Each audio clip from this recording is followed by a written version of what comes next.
Wed-Fri is the stretch run of the season for the XBA, and I don't know why I didn't think of this before, but what we're going to do is kind of get down to the nitty gritty of where we're going to be at in the playoffs, and no doubt it's going to be crazy. As yes, as you can see, the injuries, the logs for the game itself, and right now the Peppers, who absolutely need to improve their spot. Right now they're currently holding 8th place, and they're hoping to win out, and hopefully, and right now they have a 67 to 59 lead on the Wisconsin Bandits, and no doubt now the Peppers at 34 and 30 right now currently have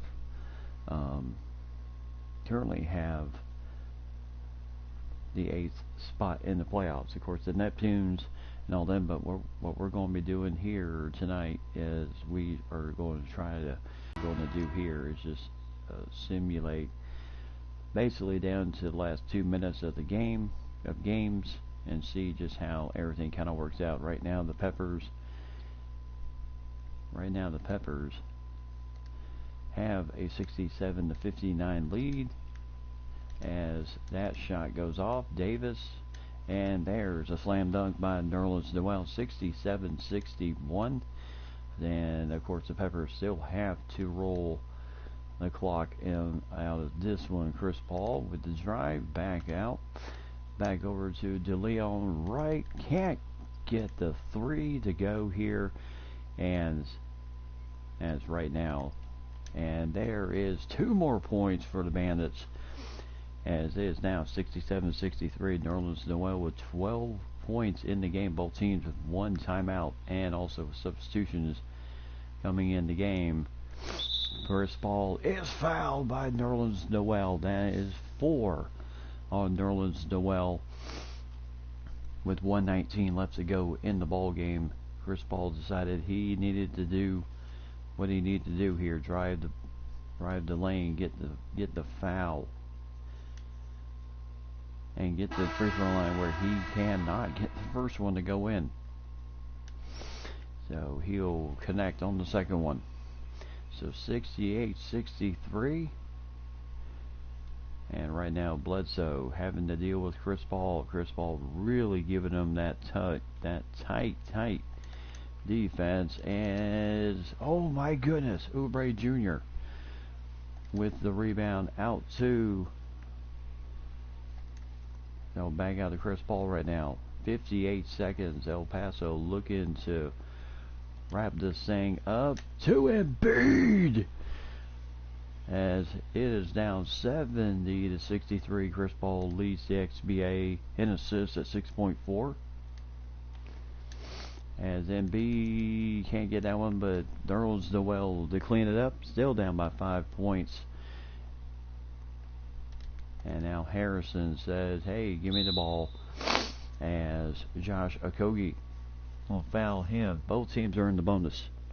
And I don't know about Josh Okogie, how clutch he is, or Budenholzer.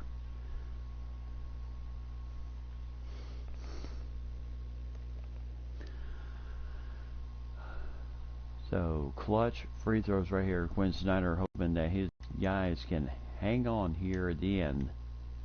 And there's the first shot. 71-65 and 72-65. El Paso pushing hard for the playoffs here, trying to notch another win in the playoff bracket right now, as a 3-pointer for Bledsoe goes up here.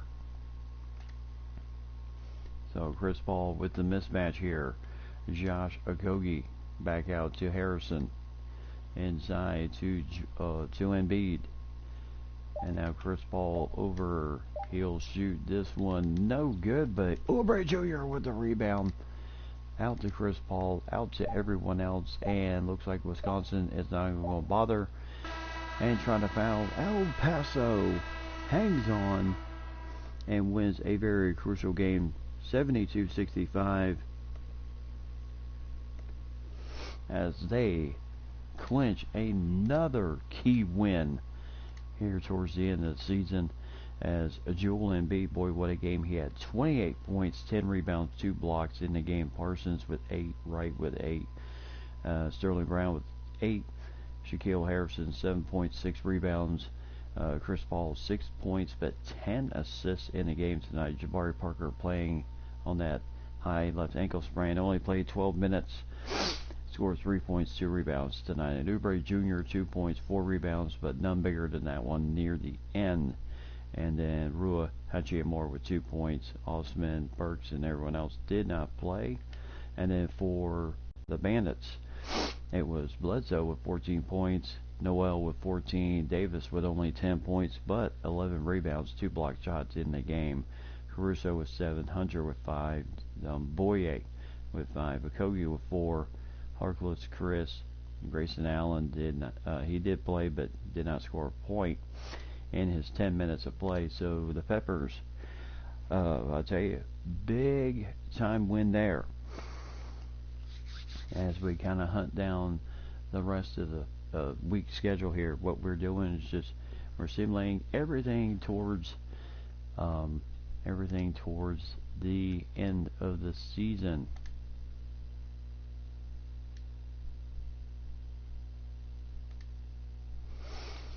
Alright, and then put the adjustments on the sliders into the game, as I did not do that. So there's the first one in the books. The Peppers win at 72-65. Next one we're going to concentrate on is BC Chicago. Can they find a way to continue their hopeful run here as they take on the Phoenix Monsters in this game?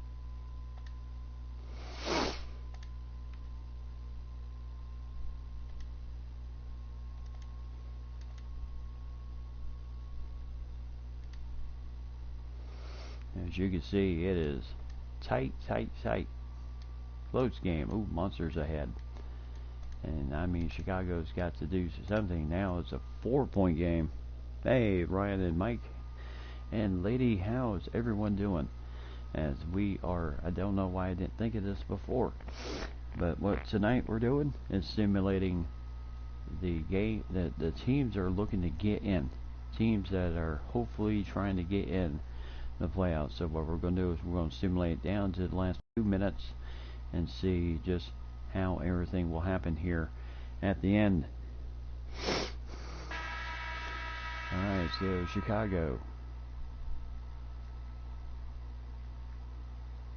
with 2 timeouts here. And anytime you want to give me the ball here, ref. And Siakam loses the ball. Phoenix on the roll, and nice defense there by Siakam. Dinwiddie, oh my goodness, what a block. And now Dragic losing sight of his man inside. There's Blake Griffin. 72-64 Chicago. Oh, I am doing good tonight. It is Sunday night, and we are making that hard press to see who is going to get. And now J.R. Smith for 3 gets the roll. 72-67, 119 left to go here in the 4th period. As we are doing live look-ins tonight, pretty much on this stretch run of the end of the season, as we're hoping to get to the playoffs here tonight. Yes, very long 3 there. So hopefully everybody has enjoyed their Sunday. I know I enjoyed mine. Alright, so timeout. Phoenix called the timeout. Jason Tatum, tonight's player of the game. You know, for a team to shake off a, coming back and, really fighting hard against the team that they did fight hard against in the Sting. Goodness, Blake Griffin. Man is unconscious tonight. 16 points, 8 of those in the paint here tonight. And Siakam cannot get the roll. Phoenix. And Siakam cannot get the block, and it's 76-67. Oh, it went great. Absolutely fantastic. As you cannot, as a dad, I cannot be any prouder of the fact that he made the commitment like he did. And you know what? Tells me I'm doing my job as a dad.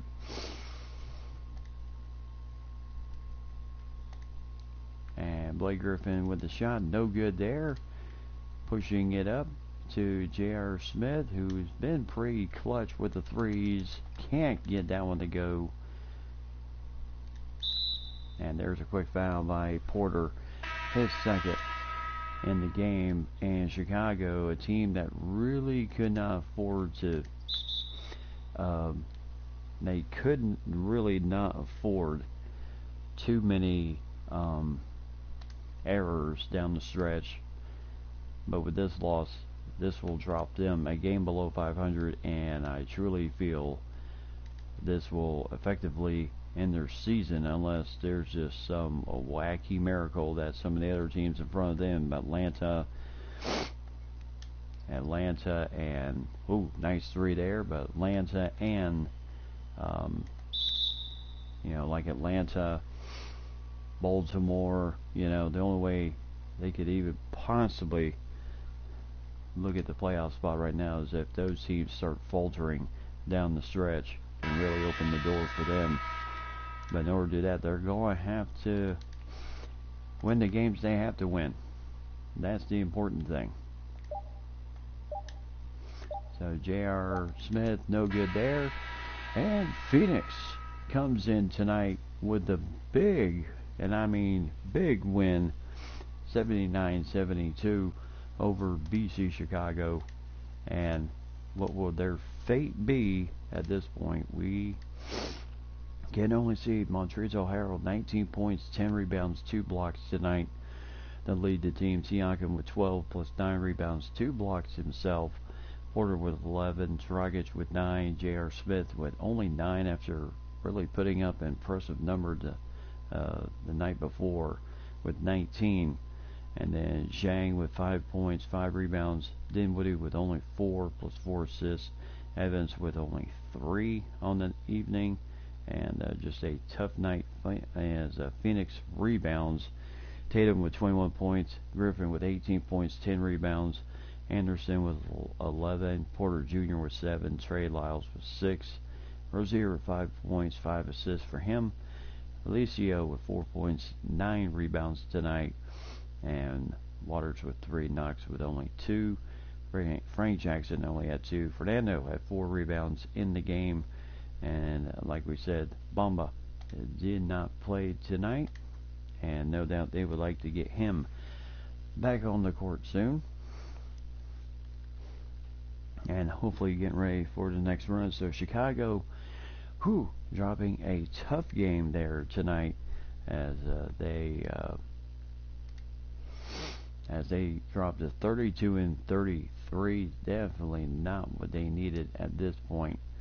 And then the next team, the Baltimore Cannons, can they keep their, as they are taking on the Miami Night Owls and Giannis Antetokounmpo. And the Cannons are also that team that need to they're a team that needs to find a way to they also need to find a way to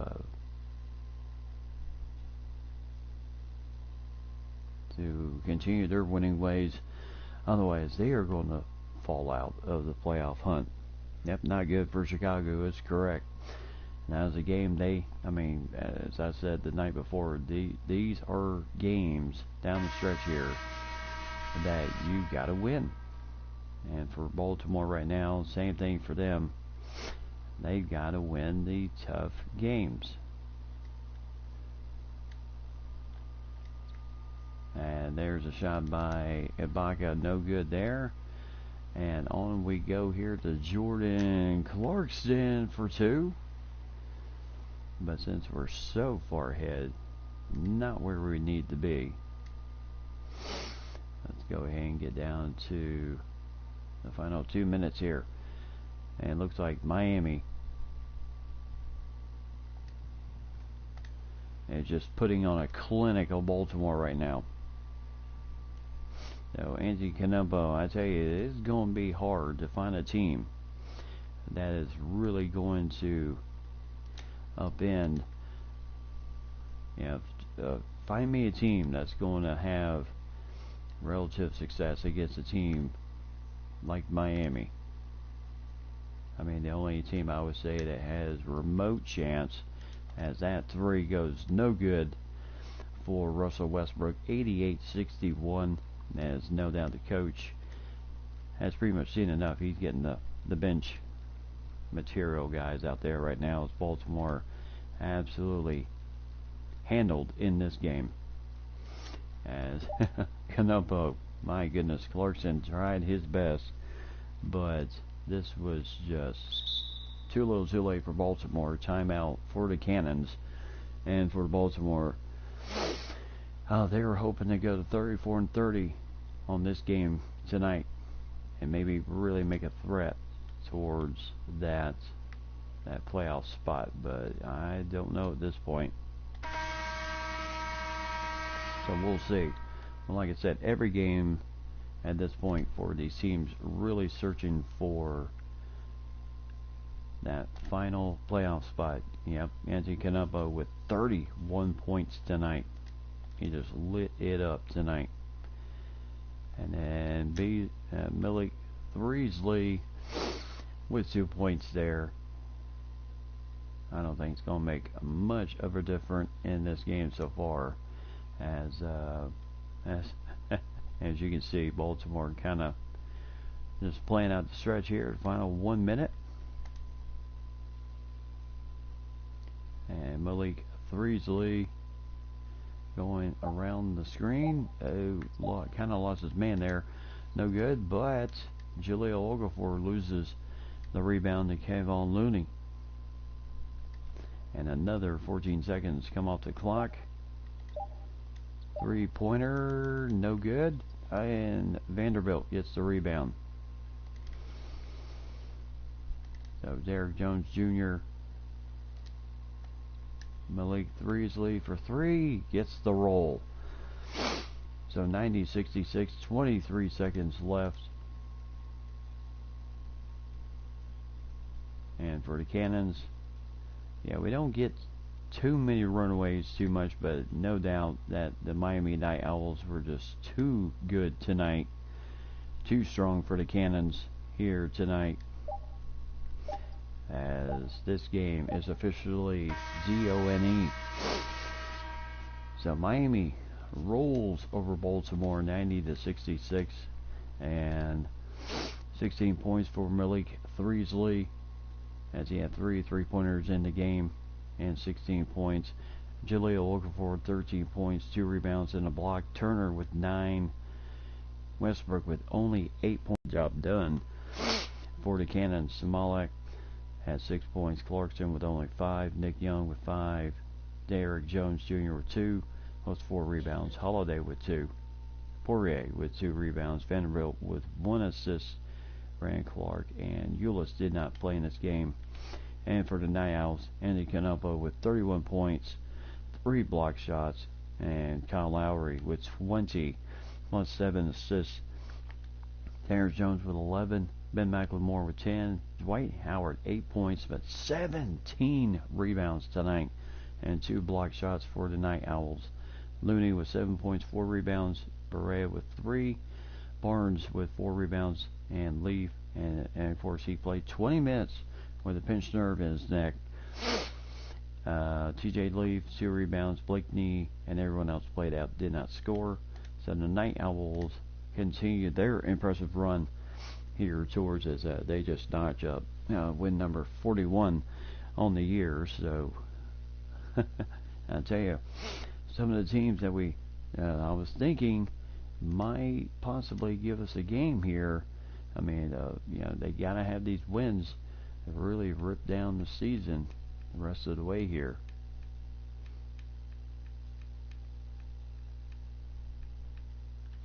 All right, next game we're going to look at the Neptunes as they're taking on San Jose. And how would this game kind of be? The Neptunes, who kind of fell out of the playoff spot with their loss. Well, I mean, they didn't play a game, but with the Peppers winning their game, that certainly kind of threw things a little bit differently. And it looks like here they've got this game. Looks like they've got this game well in hand. 73-60, 13-point lead over the Cyborgs of San Jose, and the Neptunes with Kristaps Porzingis. Also another team that needs wins in order to keep putting the pressure on for the playoff spot. San Diego is the other team, and the big question is, how are they going to do without Stephon Curry for the remaining weeks? And can they still make a push for the playoffs, or are they officially out of the dance?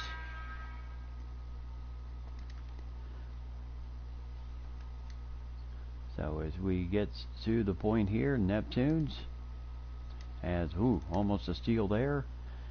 As right now all the Neptunes are doing is just trying to kind of kill time here. Buddy Hield with a little shake and bake gets the nice 2 points.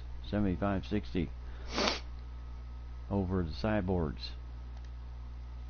The Neptunes, we really haven't seen their floor too much this year, or any. Rubio trying to help lead the team here. Coffee, the Dosic, and Serge Ibaka.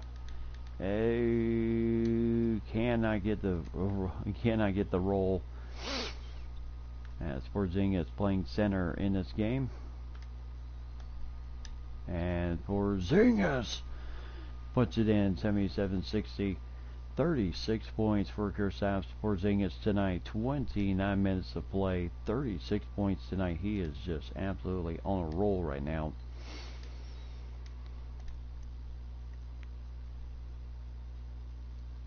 And then Randall trying to make moves here, and he'll get the easy 2 points. So 40.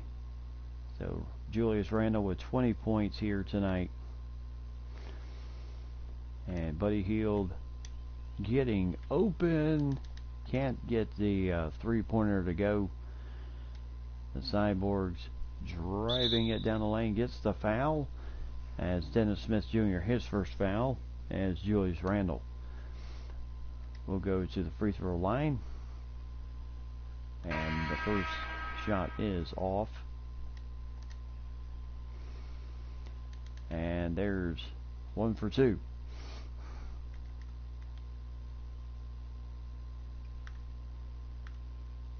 So Neptunes tonight, yeah, looks like they got this thing well in hand.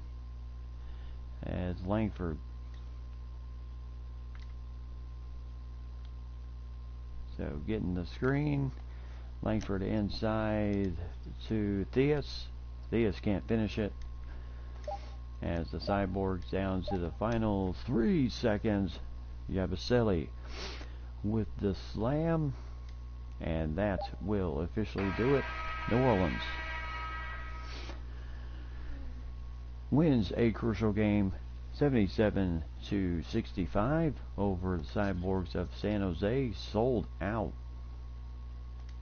As a sold out arena here in New Orleans. 36 points for Kristaps Porzingis.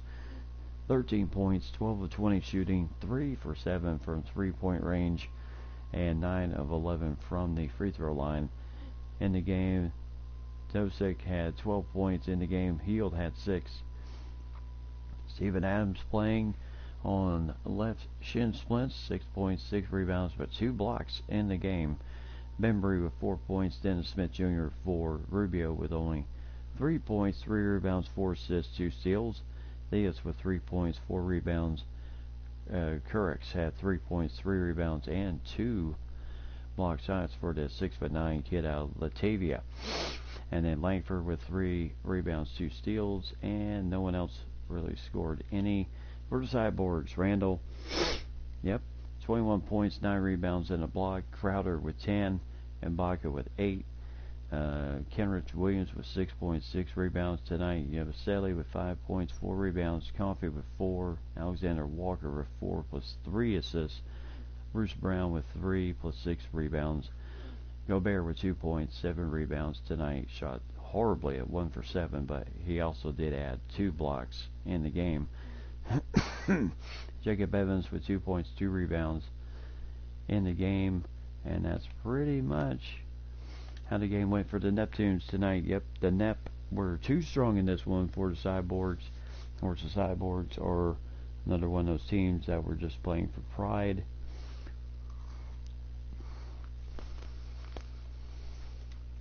They were just playing for pride tonight. So, and then the next team we'll take a look at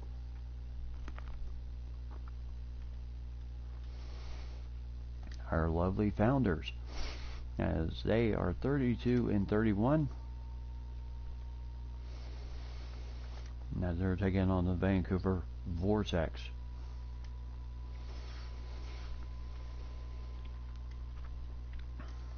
And the big question is, can they pull off the upset here? So far, they're doing it.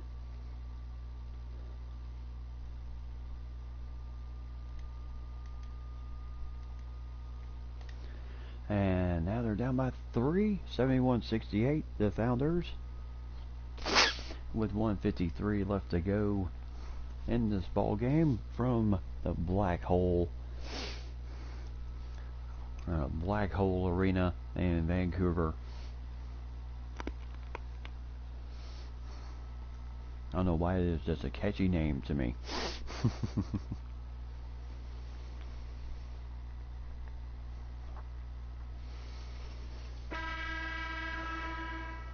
So the Founders hoping to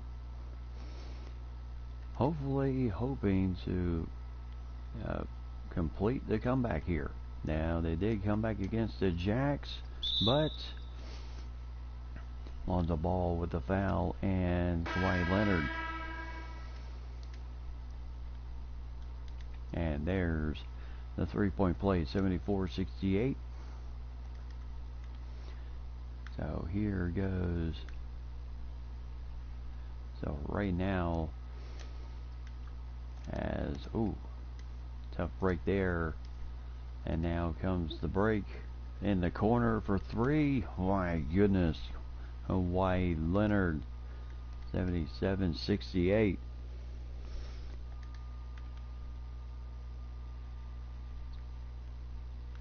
So both teams with 1 timeout left. Mismatch here for the Founders. Nice 3 there. 77-71. This game is 4 from over. So John Morant bringing the ball up, trying to shake and bake on Murray. Murray just getting around the screens here. As nice block shot there.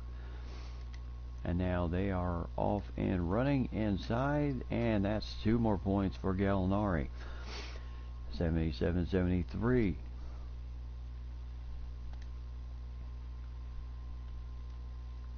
So Jimmy Butler trying to stick with the man himself, and that is 2 points there.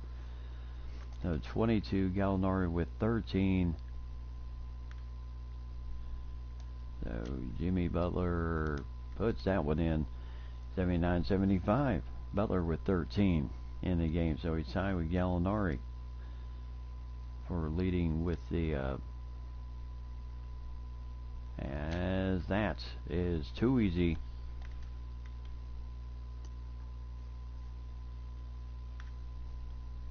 So Neptunes. So 3-pointer here for Murray. He can't get the shot there, and they'll have to foul with 22 seconds left on the clock. Vancouver in the bonus. And there's the first. And here here comes the second. No, 83-75. Or Bazemore will score that one. 83-77. And a quick foul on John Morant. Yeah, just gave him the lane.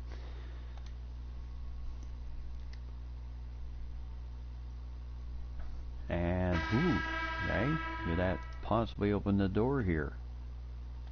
And there's no quick timeout by Washington. Their last. 84-77. Vancouver looking like they've got this thing wrapped up. We will have to see. Washington was one of those teams that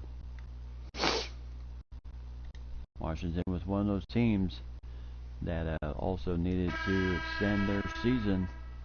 Get some key wins here down the stretch. DeMarcus Cousins, tonight's player of the game, 17 points. Generally averages 14 a game.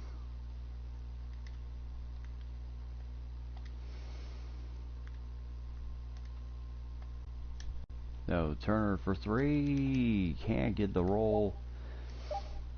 And that is going to finish the game as Vancouver picks up a key win. Well, not a key win. They're in first place. But they just keep strengthening their position in first place. They continue to just look absolutely impressive.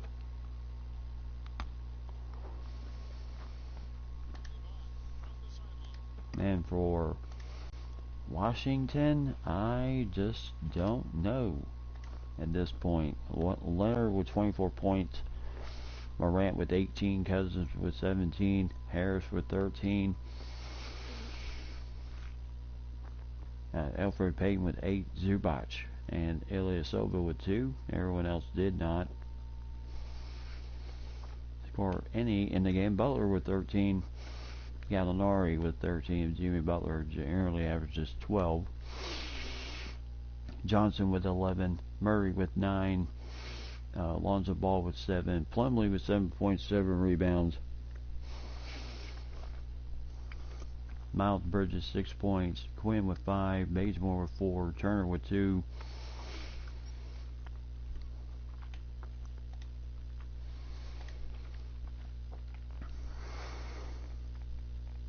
No, Washington with that tough loss, and my big question is,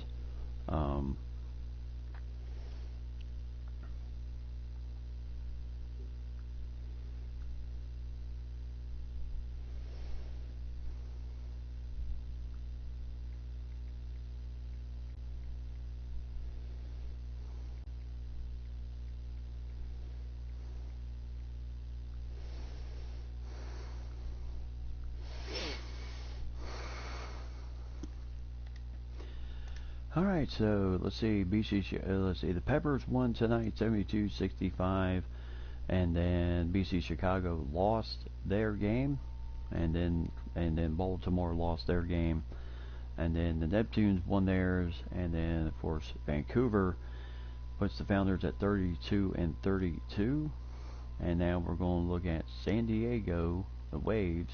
Could they possibly keep things going here? And with the fact that they are without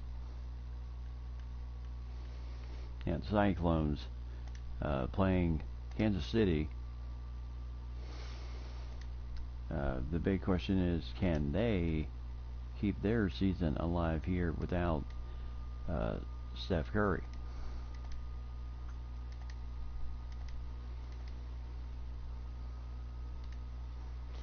Now, right now it is a very tight game, 55-54. We're going to jump into 121 left in this game. Cyclones need to win to continue to put their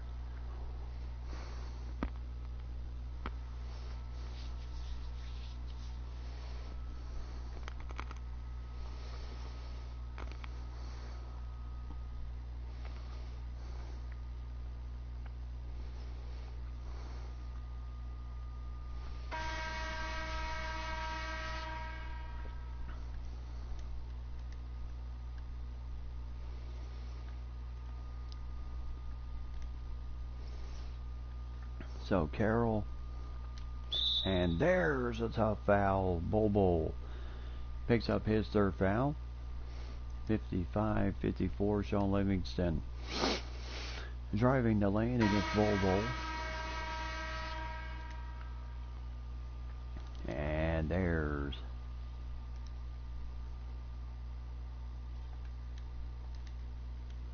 no 56-55, Jaylen Brown.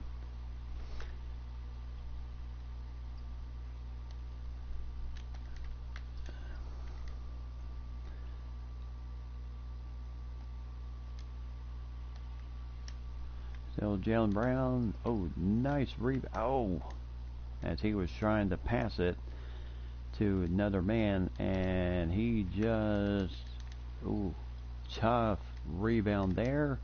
And, oh my goodness, Swanigan.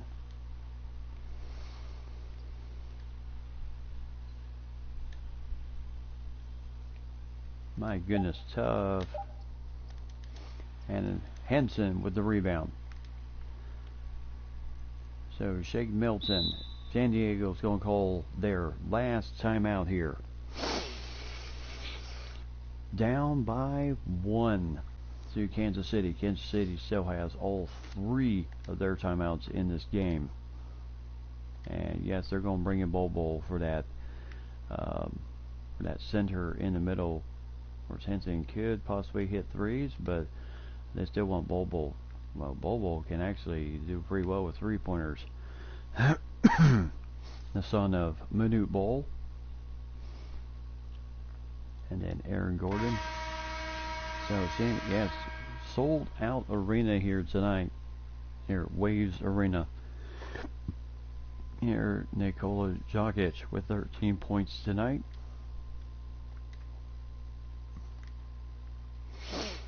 So Whitehead getting the screen from Bobo inside as he'll put that in with 14 seconds.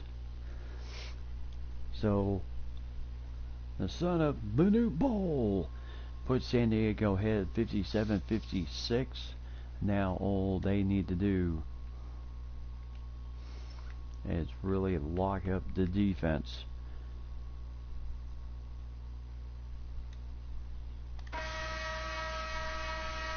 Coach is putting his defensive team on there. So 14 seconds. Bogdanovich trying to shake loose of Zamari Carroll. Carroll, very good defender. Kind of has the weight advantage. Long three. Oh, just rimmed in and out. And San Diego picks up a key win as the Cyclones defeat Kansas City 57-56. And what we have really seen from these teams most of the year, Jaylen Brown 13 points tonight, 2 steals in the game. Bitze with 9 points, 5 rebounds. Carroll with 8. Bobo with 8 points, 5 rebounds in the game. Collins with 5. Whitehead with 5. Gordon with 4 points, but 8 rebounds in the game. Henson with 4 points, 9 rebounds, and a block. And Melson with 1 point, 3 assists, and a block shot. And everyone else did not play in the game, of course. Yeah, Curry with that right knee tendonitis still out. But I tell you, they found a good way to win a tough game against a good team in Kansas City, Buffalo. As Jokic with 13 points, 10 rebounds, Caldwell Pope with 12, Livingston with 8, Richardson with 8, Bogdanovich with only 5 in the game, Grant with 4, Isaac with 2, Williams with 2, and George Hill with 2. And Swanigan, I cannot believe he missed that close shot there. It just rimmed in and out on him. Oh yeah, if that 3 would have gone in, oh my goodness, that would have been just, I think would seem like the proverbial nail in the coffin. And then of course the last game, the Columbus Basket Hounds against the Neon, and they're pretty much out of the race there. Alright, so as we take a look at the standings after this game Yeah, Vancouver with their win, the Jacks. Each team has 5 games left. Milwaukee, uh, Dallas in 4th place. Uh, the Leopards at 36-28. Sting in 6th. Detroit Power in 7th. The Peppers in 8th at 35-30. The Neptunes picked up a key win tonight.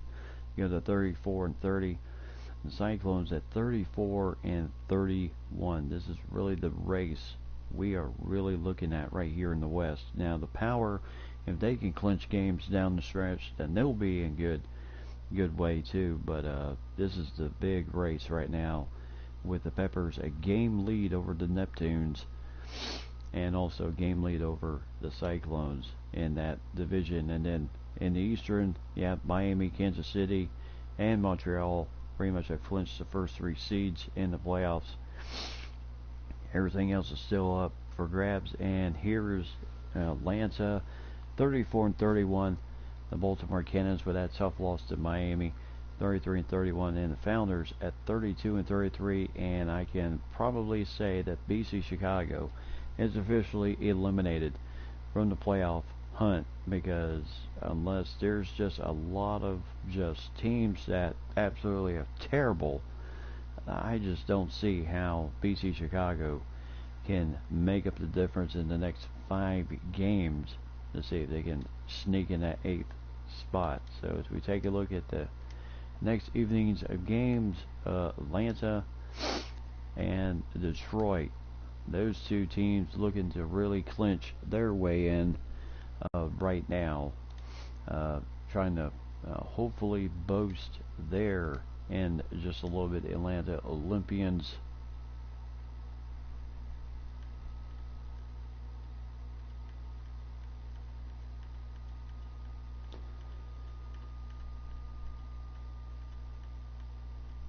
And the Olympians against the Kentucky Colliers tonight.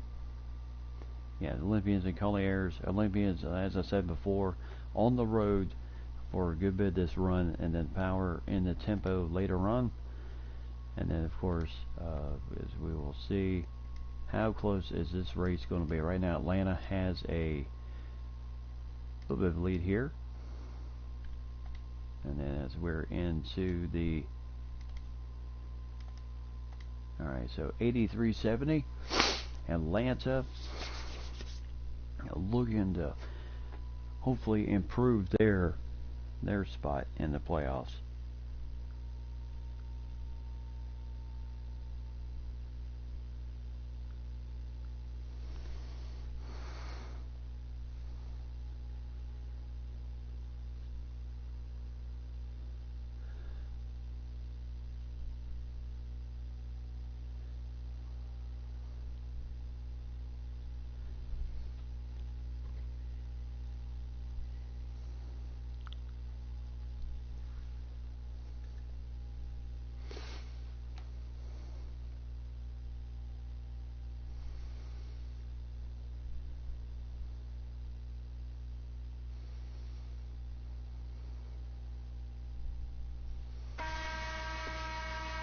Alright, so Atlanta on defense here, as Kentucky looking to Oladipo, and a nice steal as Morgan Hannon, nice 2 points there, as they have a 15-point lead on Kentucky right now. 1:45 left to go here in the ball game.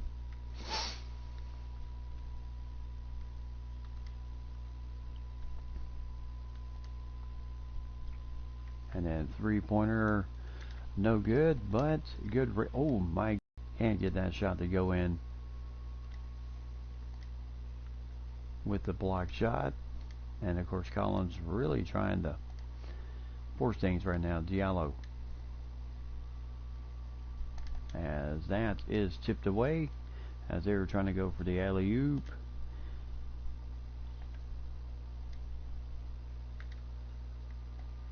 And nice little give and go there. 87-70 tonight.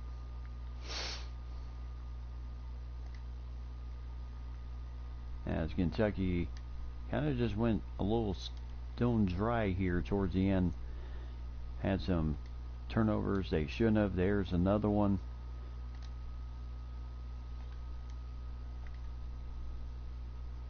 Atlanta just looking to melt the clock here.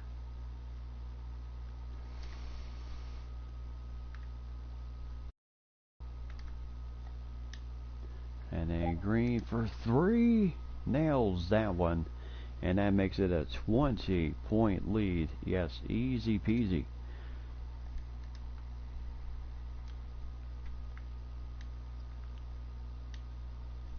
Oh my goodness. And that is how the cookie's going to crumble tonight. As Atlanta is going to wrap this one up here tonight. Over to Mark Hannon. And Atlanta with a huge win on the road. Certainly helps their 8th spot look a little bit better here tonight. So Kentucky, well, they can kind of just shoot themselves in the foot. They certainly did in this game. Collins with 11, Diallo with 10, Nito with 8, Larry Nance Jr. with 8, and Stanley Johnson with 8, Oladipo with 7, Rodney Hood playing on a high right ankle sprain with 7 points, McKinney with 5, Lopez with 4, and Kirk Werder. Yes, they did. They just felt like a cheap suit. Conley with 18, Mark Hannon with 16, Beverly with 15, Carter with 10, Lopez with 9 points, 3 rebounds, and 3 block shots in the game. JaMychal Green with 7 points, 2 blocks for him. And then Seth Curry with 6 points, Justin Jackson with 5, Nicholas Batum with 2 points, 5 rebounds, 7 assists, and Hernan Gomez with 2 points, 6 rebounds, 2 assists in the game. As yes, Atlanta picks up a key win tonight. As yes, you called it right, Mike. It was they just boom fell off the table here.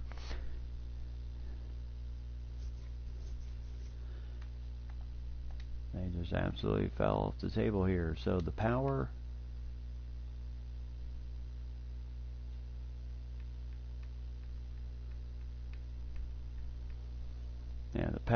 and the Tempo tonight.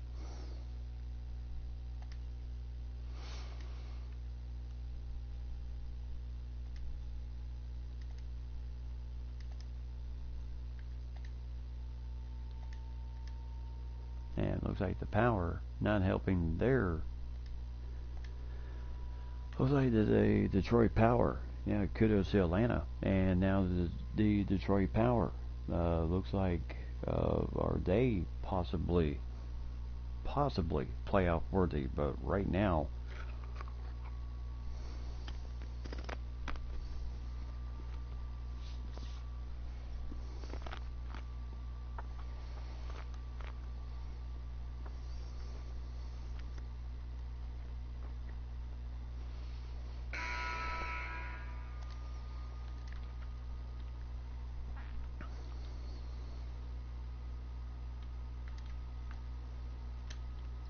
and LaMarcus Aldridge can't get the shot to go in there, as Detroit just not looking like a stellar team tonight.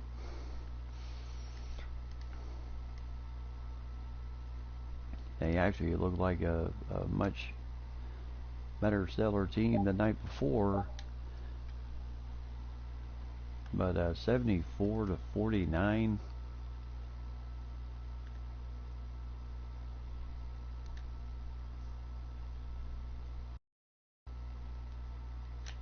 And Aldridge scores 2 points, 74-51, as Nashville certainly has had no issues in this game tonight. As they have absolutely just come to play in this game, as Capella will pick up his fourth. Capella will pick up his 4th foul. Drummond with 15 points, 15 rebounds tonight, 6 points, and make that 7. As they have certainly, the Power never came on for Detroit tonight. There's a 3, but pretty much too little, too late at this point in the evening. Cameron Payne bringing the ball up over to Royce O'Neal.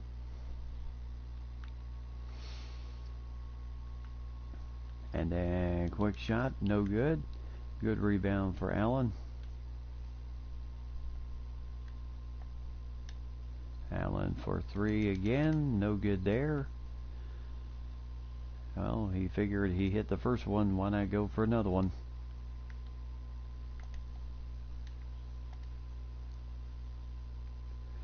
So Royce O'Neal and the power and the tempo step on the line, so turnover there as Detroit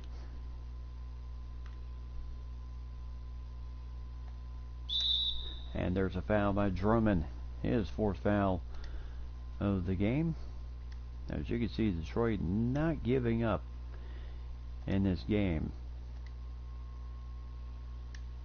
They are going to claw and fight any way they can. As Bam Adebayo in the game.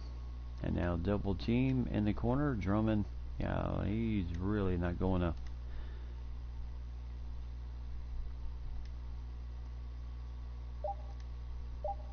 So Nashville is going, well, I was about to say Nashville's going to go away with this one, but another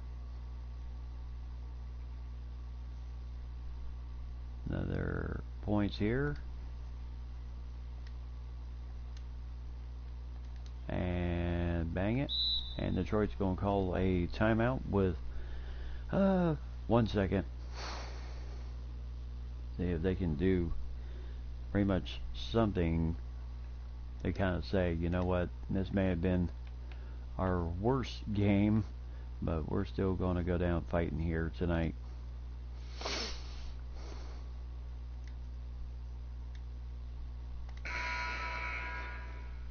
But Detroit certainly, yeah, really, why? Why did they do that?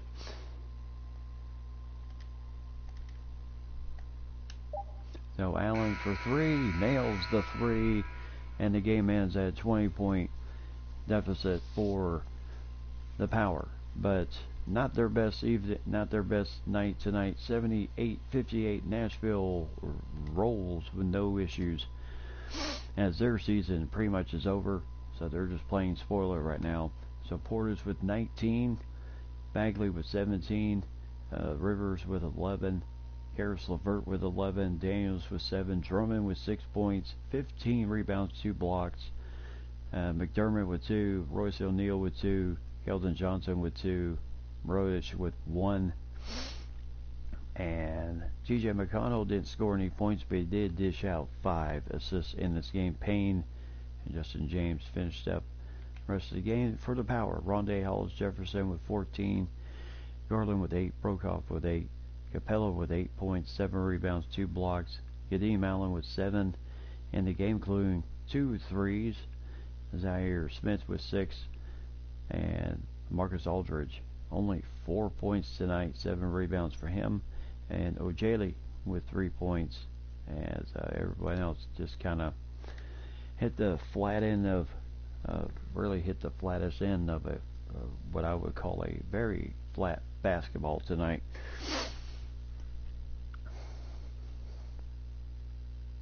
So yeah. But yes, why would you call a timeout? But I would say the difference in this game was that the Power only scored 5 points in that third period, and the tempo, that really what won the game for them. Supernovas 1 point over the Buffalo, 61-60. So that was a huge win for them.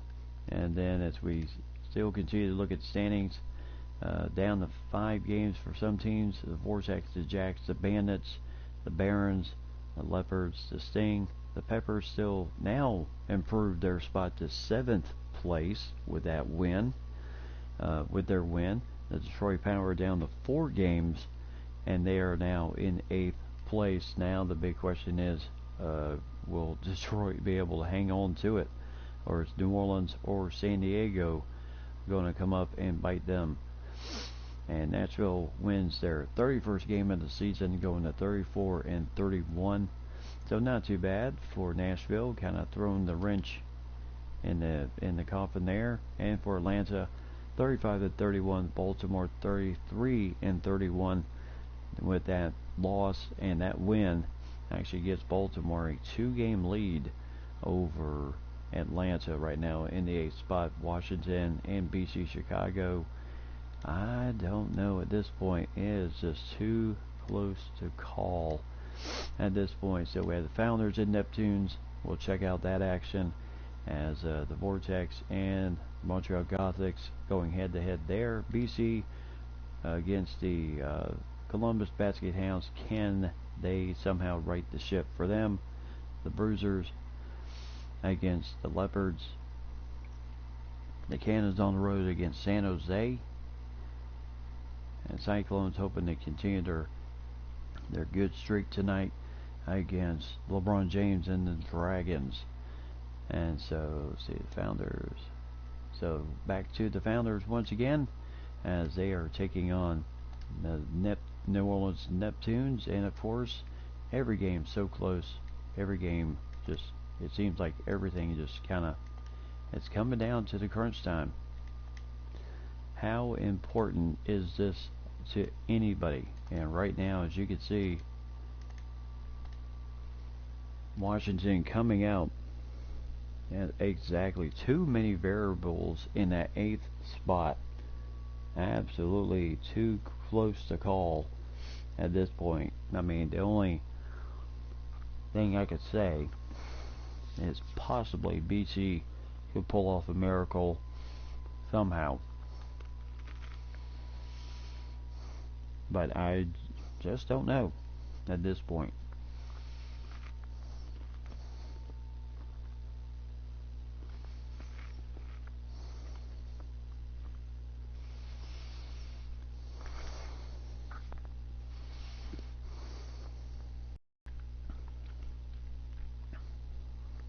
And for the Neptunes here tonight, it has been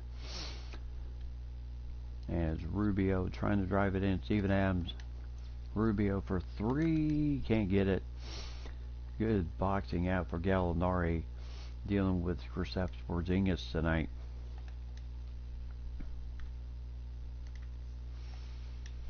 And Gallinari for 3. And you know he's feeling it. 83-64.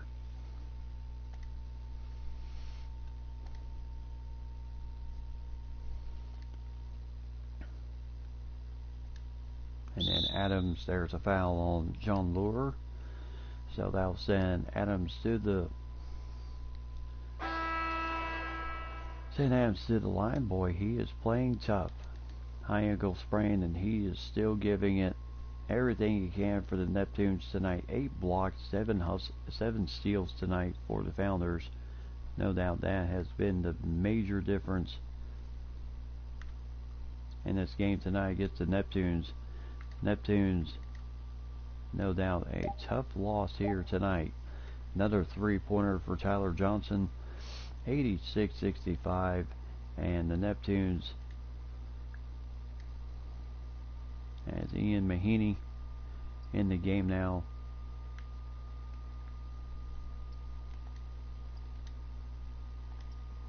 As that pass goes way out, and Evan Turner commits the foul. As that shot goes in, Thornwell goes 2 for 2, 86-67. No, Turner just deliberately bringing the ball up here.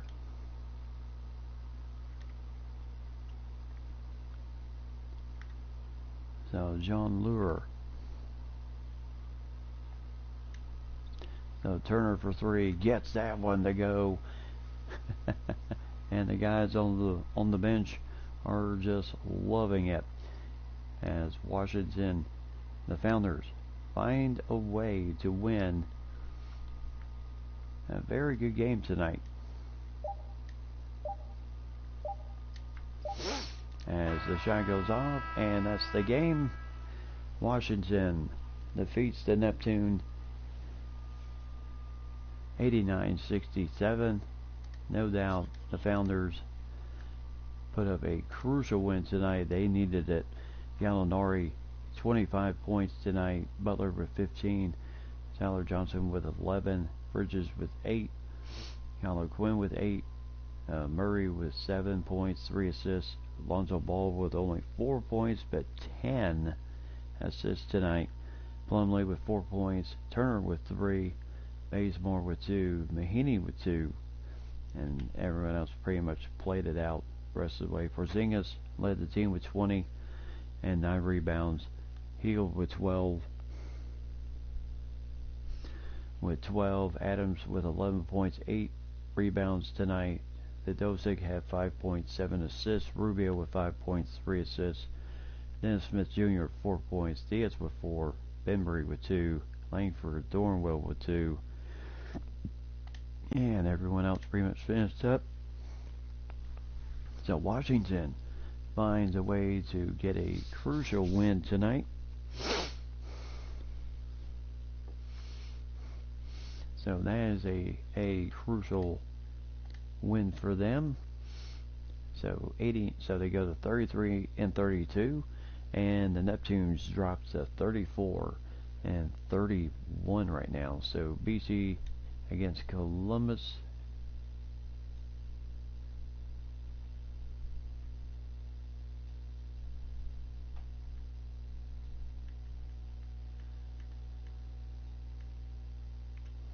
Now BC against Columbus tonight, as the Basket Hounds not been having the most stellar year, but that doesn't mean they're not going to somehow give you hopefully a game. And I hate to say it, but this just not, well, they're finding a way to make it close. So 73-66 as BC Chicago just playing for something right now.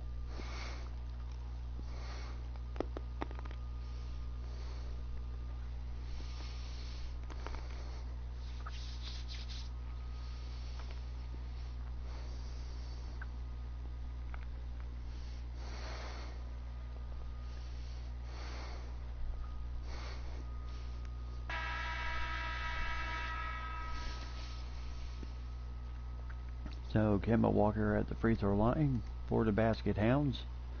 Not been the greatest year for them, but they have certainly found a way to keep things close here tonight. So 73-68. So Dinwiddie over to J.R. Smith. And there's a quick foul by Michael Kidd-Gilchrist. And Goran Dragic coming in the game. Bogut will take a seat as Dragic will come in as the coach deciding he wants his shooters on the floor here.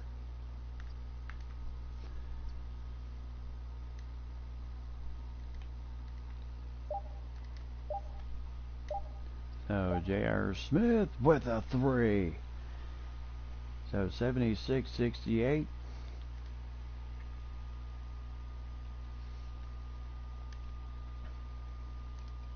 And there's a 3-pointer, no good. Harrell with the rebound.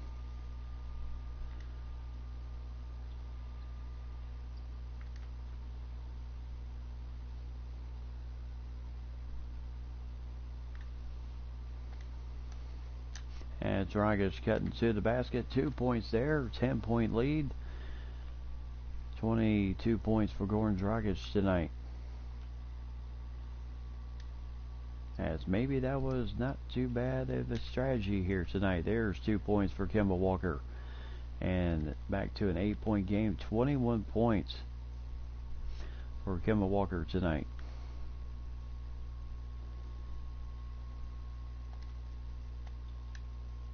So J.R. Smith hits the roll for the 3.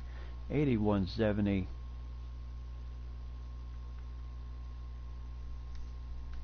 Spencer Dinwiddie trying his best with the defense, and there's good defense by Montrezl Harrell out to Porter, and all they gotta do now is just kill some time off that shot clock.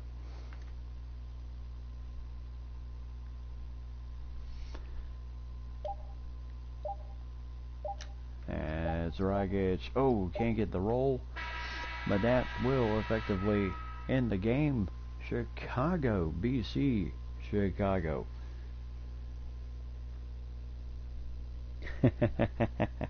I know Chicago needs to win, but it's still hard as a Minnesota person cheer for Chicago.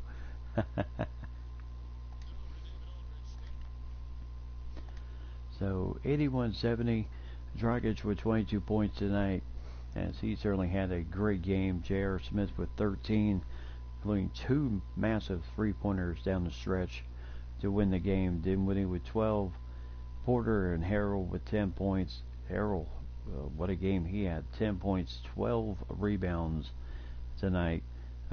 Zhang with 8 points, 6 rebounds, 3 steals, and a block shot. Evans with 6. And, well, the only man that was absolutely absent tonight, Siakam, with no points but 2 rebounds, 2 assists, and 1 block in the game. But he did foul out after 19 minutes of play. Ariza with 3 rebounds, Bogut, and then Enes Felton Company did not play. Kemba Walker, 21 points. Damian Jones, 16, plus 3 rebounds, 3 blocks in the game. Malik Monk with 11. Marcus Smart with 9. Reggie Jackson with 7. Michael Kidd-Gilchrist with 4. Wayne Selton Jr. with 2. Anderson with 0, but 3 rebounds. Bolden also with 0, but 8 rebounds in the game tonight. As light at the end of the tunnel is the race to see who's going to clinch that #1 slot in the XBA draft. It's either going to be the California Dragons or it's going to be the Columbus Basket Hounds at this point. So Columbus loses, and now you have Detroit.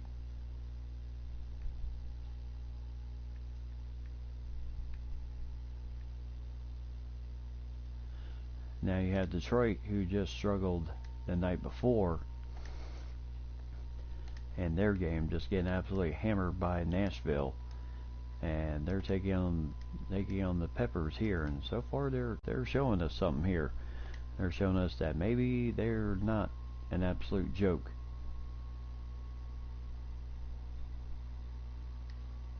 But the Peppers are coming back here.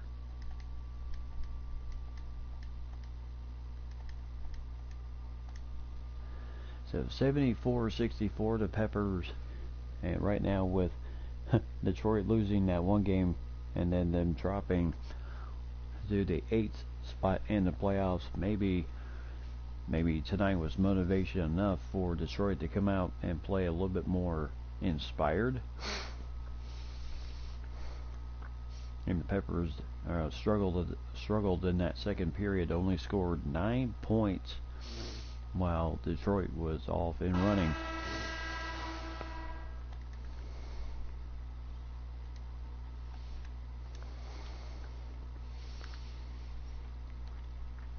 As Chris Paul with the drive, can't get it. Clint Capella.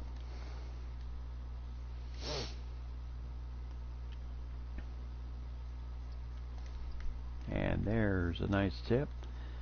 Joel Embiid.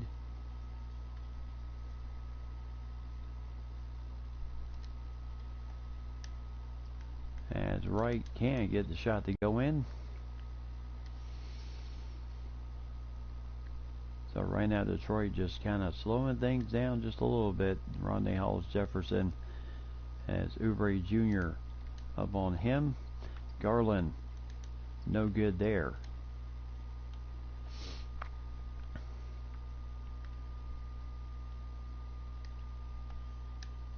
As the big man Joel Embiid for 2 points. He's only had 9 points tonight. And 7 for Clint Capella. The 74-66. as there's 2 easy points for LaMarcus Aldridge.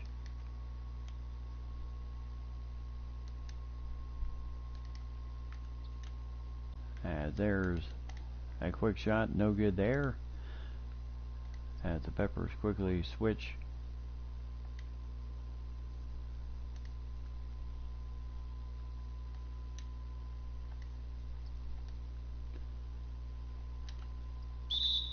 And there's a bad pass there with 19 seconds. As Darius Garland was trying to find his man in the corner. And that certainly did not go well. So mass substitutions coming in. So Parsons over to Chris Paul for 3. Won't get the roll on that one. As Detroit, I tell you, they didn't show much mettle against Nashville. They showed a lot of heart here tonight. 10-point win over El Paso, as they will walk away with a crucial win. And the big question is going to be, are these two teams just going to swap? Are they going to just swap ends on the? Are they just going to swap ends on the seedings, 7 and 8 swap? So Chris Paul tonight, 18 points, 5 assists. DeLeon Wright with 14, Harrison 11, Joel Embiid with 9 points, 13 rebounds, and a block shot. Chandler Parsons with 6, Hachimura with 4, Osman with 2. Parker still playing with that high left ankle sprain, 2 points, 4 rebounds tonight. Oubre Jr. nothing, and Sterling Brown with 0.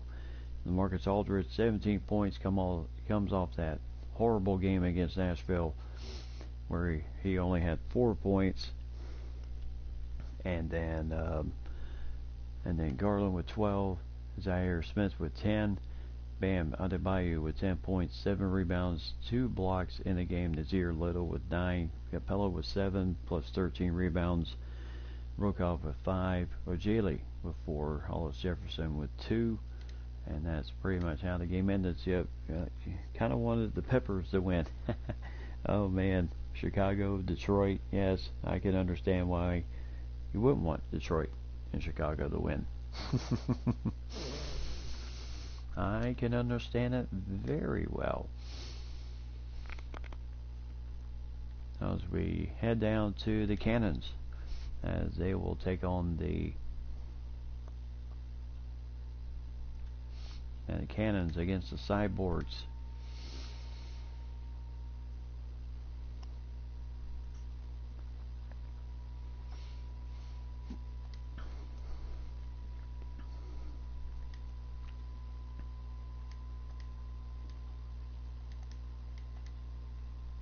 And a good game here so far, as the Cannons looking to hopefully 3-point game here between the Cyborgs and the Baltimore Cannons. So they're looking to get this thing done.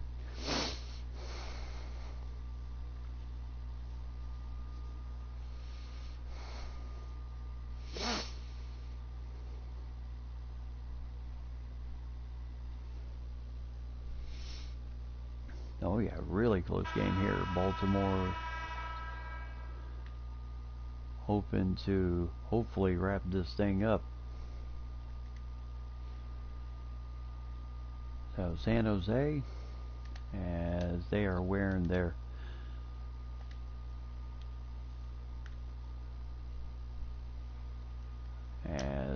oh, what a block.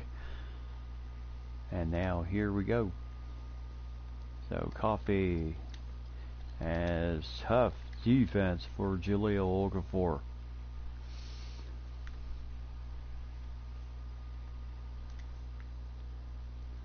So Holiday inside the Smallish, and he gets the foul from Ibaka, as the Cyborgs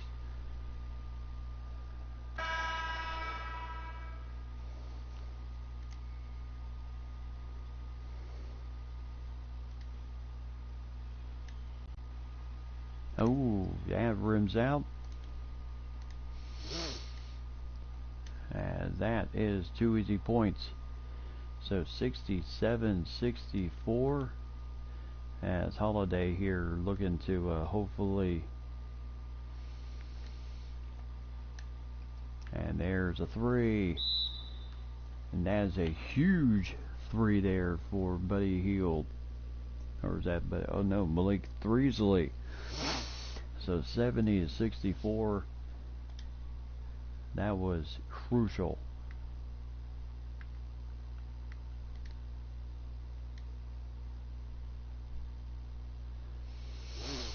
So let's take a look at the stats real quick. Let's see, Cannons, yep. Russell Westbrook fouled out in this game, 15 points, 7 rebounds, 5 assists. And that means the hands are in the hands of Aaron Holiday right now. And hopefully that they can hang on here. With 115, Westbrook, the player of the game, but he did foul out tonight. Averages 16 on the season, but he only got 15 here tonight. Smolic playing that tough defense.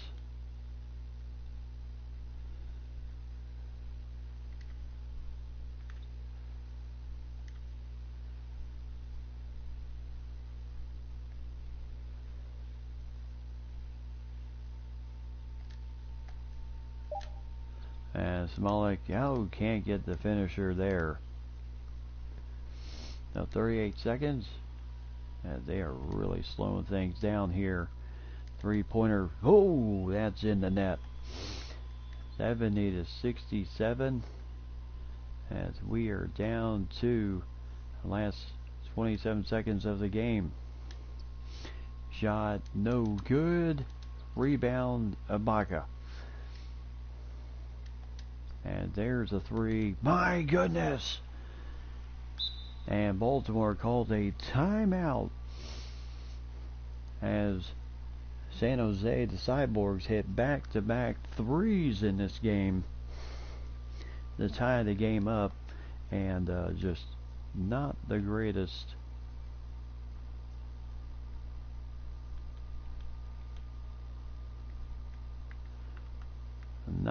shooting in the world. I can guarantee you that.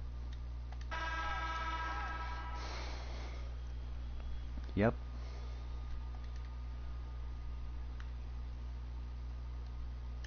So Holiday for 3. Got it! Aaron Holiday with a major 3 there with 10 seconds. Gives the Cannons a 3-point lead. They also have the bonus. And of course the Cyborgs call a timeout.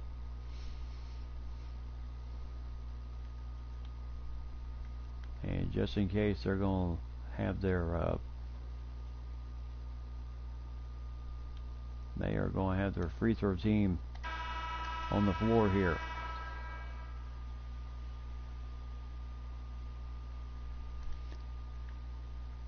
So the Cyborgs back there in the corner, can't get it.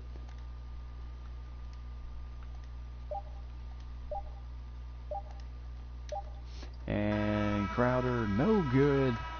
And Baltimore hangs on 73-70 over the San Jose Cyborgs. What a ball game. As the Cyborgs pick up a crucial win here tonight. I mean, the Cyborgs gave us all they could in this game. Crowder with 13, Randall with 11, and Ibaka with 11, Brown with 10, Tucker with 8, Williams with 7, Alexander Walker with 4, Coffey with 2, Gobert with 2, and 8 rebounds and 2 block shots in the game. And how much closer can it get? Westbrook with 15. Oh yeah. Beasley with 12. Holiday with 9. Clean night. and his only 3 of the evening. And then Young with 8, Poirier with 8, Turner with 7, plus 5 rebounds and a block. Clarkson with 4, Smolich with 4.7 rebounds, Okafor with 4, and Derek Jones Jr. with 2. And what can you say? The Cannons find a way to go the rest of the way without Westbrook and hang on in the end in a very must-win situation if they're even possibly going to look to if they're even possibly looking to even threaten the playoff hunt at this point. And then the Cyclones and the Dragons. Don't know what to say. Probably not going to be much of a game, but I've already learned with this league, you can't put anything past anything. And just like that, I tell you, this team continues to impress me. The Cyclones, they continue just to fight hard. Now they're down by 1 point here. Always feel bad when the home team loses by such a close score. Oh yes, I tell you, the Cyclones, tough break there. But the Cannons pick up a must-need win, and same thing for the San Diego Cyclones here. This is a must-win game for them if they're going to keep their hopes alive. Yes, another close game. I mean, this has been the motto of the XBA most of the year. Nothing but close games. I mean, hard to really just kind of put things out. So Luke Kennard in the game, playing hurt, having to deal with, of course, the strongest player in the league, which is LeBron James. Aaron Gordon commits the foul on him, and LeBron misses the first. So maybe the strategy there to foul won't come back and hurt him. So 57-55. Remember, the Cyclones are without Stephon Curry. And that is a nice game-tying slam dunk by Aaron Gordon. So tied up, 1:41 left to go here. Melton having to deal with King James here. Really, can we say, is there... Oh, too much dribbling, and his foot hit the back line, and that gives the Dragons, Cyclones, new life here.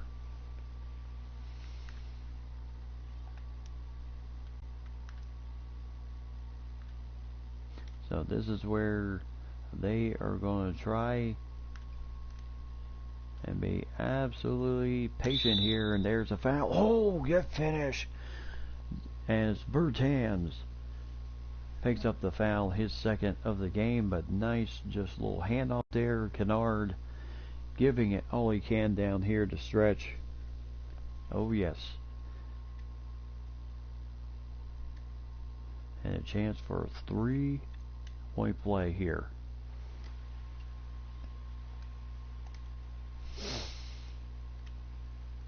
So right now Kennard has Derek White on. He's got assignment on Derek White, as that is a tough break there. White with the missed shot there.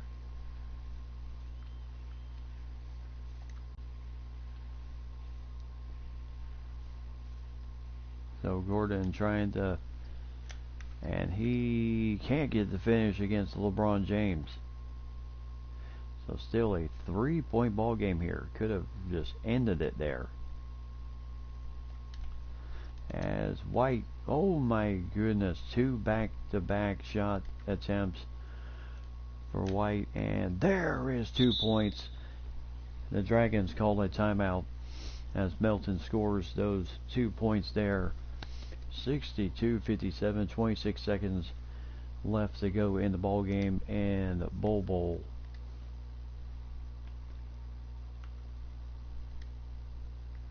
as Bowl will come in the game, and also Kendrick Nunn, as Jaylen Brown has played a heck of a game. Aaron Gordon, player of the game tonight, 11 points, 5 of 15 shooting, generally averages, as Bertans, and now comes LeBron James, as that is a nice rebound, and there's a foul by Bertans, his third, and that puts both teams in the bonus. Oh yes, too many games have been lost by,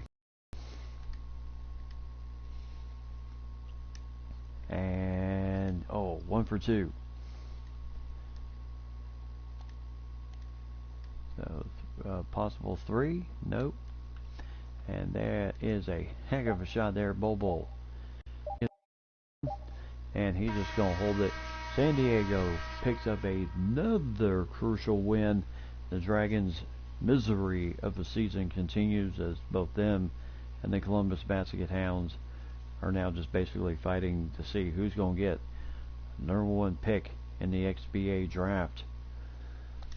So San Diego finds a way to do it. So 14 points, 5 rebounds for Bowl tonight, 12 for Gordon, 7 rebounds, 3 assists. Luke Kennard playing on a sprained left toe. I can tell you, I have done that myself. It is absolutely painful. But he still put in 9 points, 4 assists. Jaylen Brown with 8. Amari Carroll with 7.6 rebounds. Melton with 5 points, 5 assists tonight.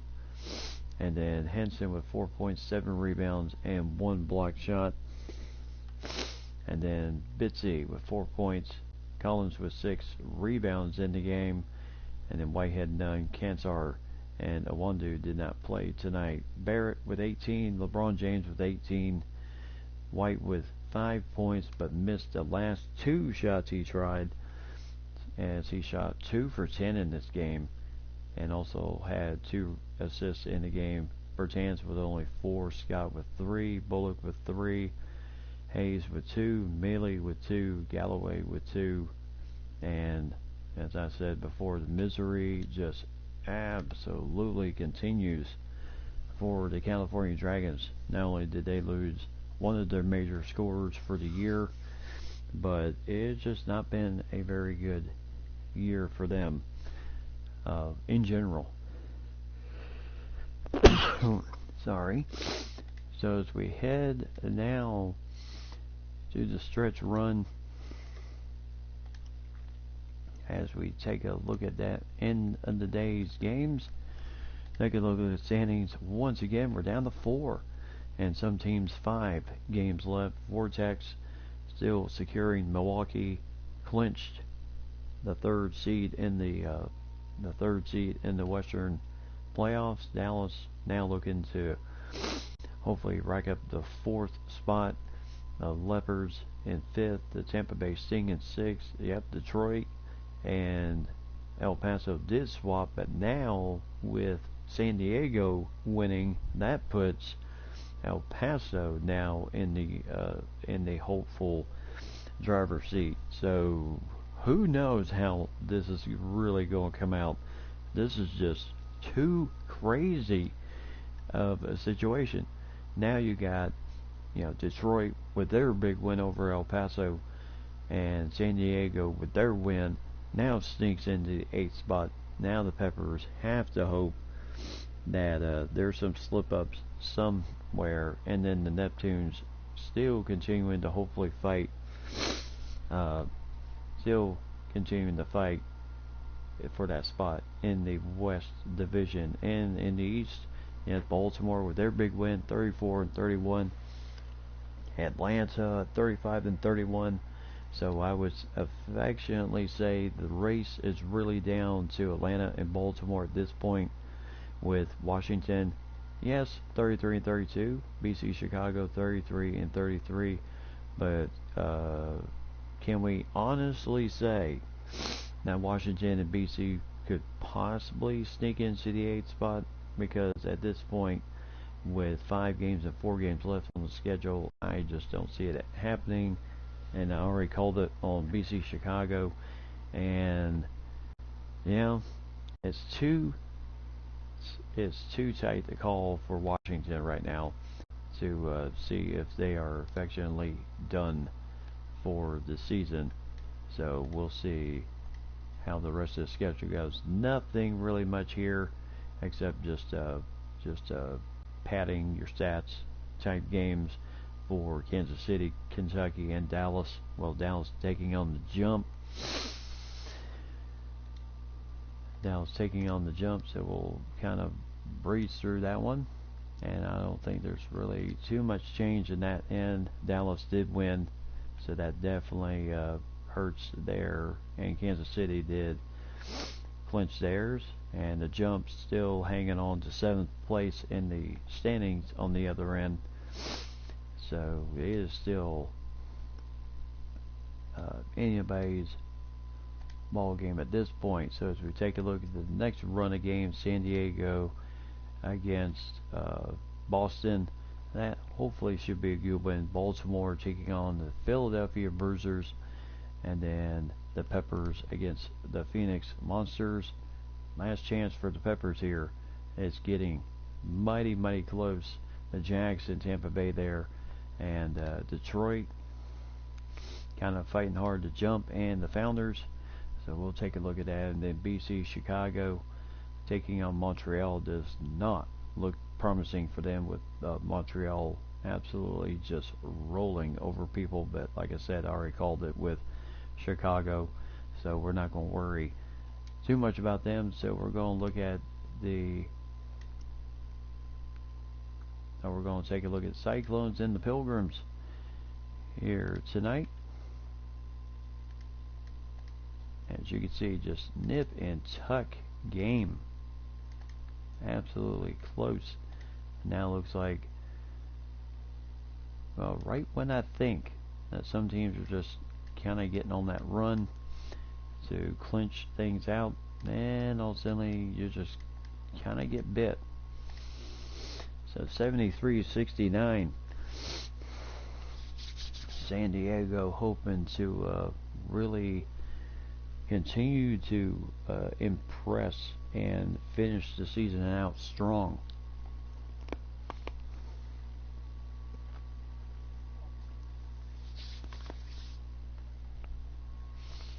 But like you said, Mike and Lady, yes, who knows how this whole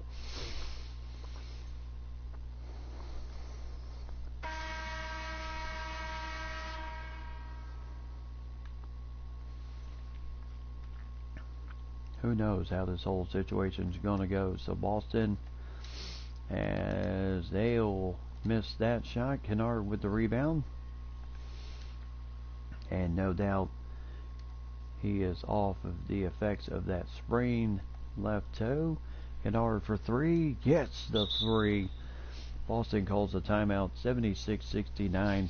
Luke Kennard with a major 3. And I tell you one thing, yeah, but even with Trey Young and the Pilgrims, you can't really possibly say, oh, it's over. That would be, I would say, our biggest mistake. And look who returns. Stephon Curry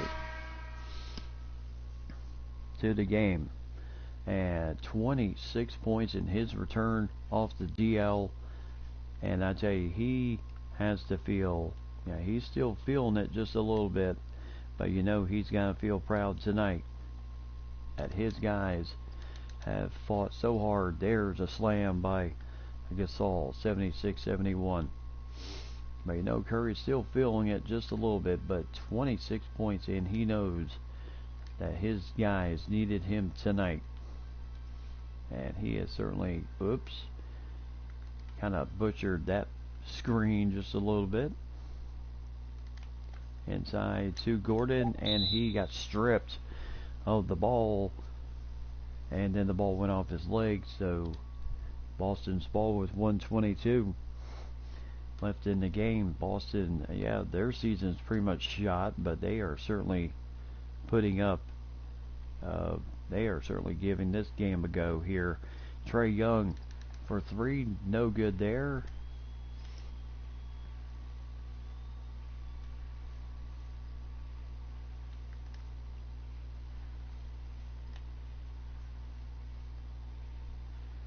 So right now, inside to Gordon for the slam. And 78-71. And I'll tell you, it's a good thing we don't have to depend on one guy to possibly score all your points for you. There's a three. As J.J. Redick scores that one. And there's a quick foul on Jaylen Brown. Redick picking up his fourth foul. As nobody really in the bonus yet. And Curry. And now he is being double teamed. And there's a quick foul. And Redick fouls out. So a late three by Redick. Jaylen Brown with a chance to hopefully ice this thing. Continues San Diego's impressive run down the stretch here. As, remember there that Henson got the offensive rebound. Booker.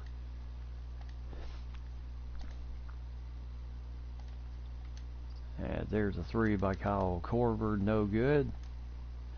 Out to Curry, he'll be fouled by Gasol, his first. And Boston, there you see the head coach of Boston not happy.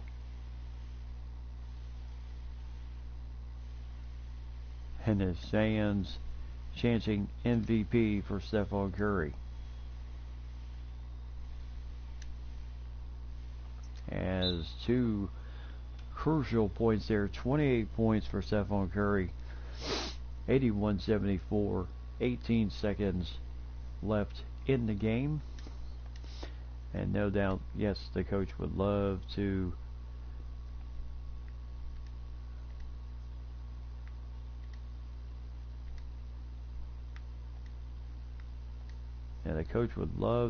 keep him in there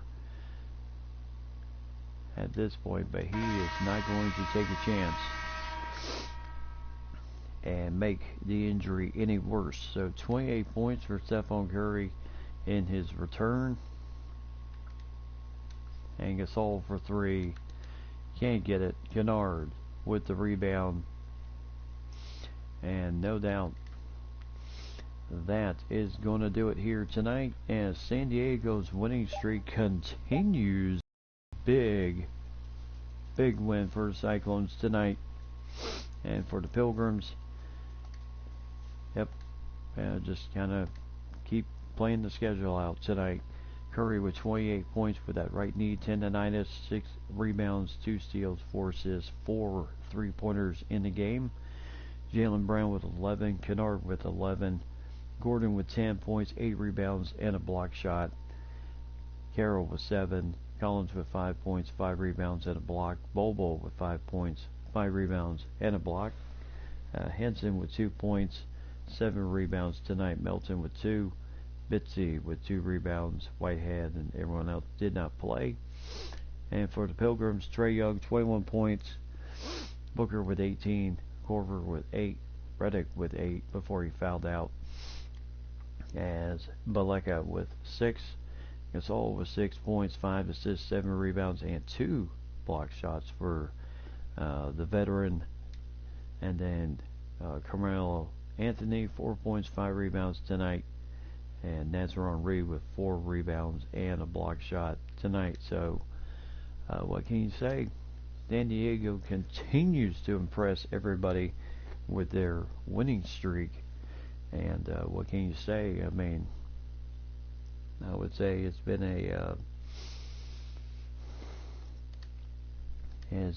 a most impressive run by them so far. As the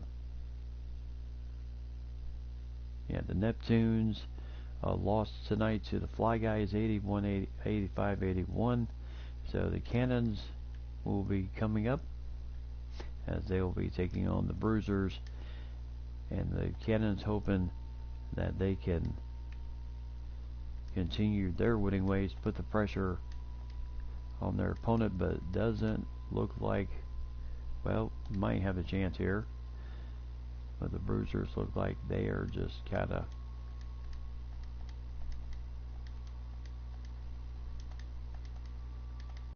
and it looks like every time the Cannons try to make something of a run, the Bruisers have an answer.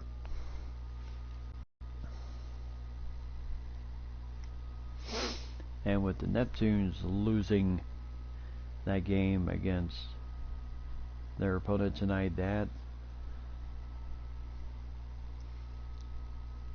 might be just a little bit too much for them.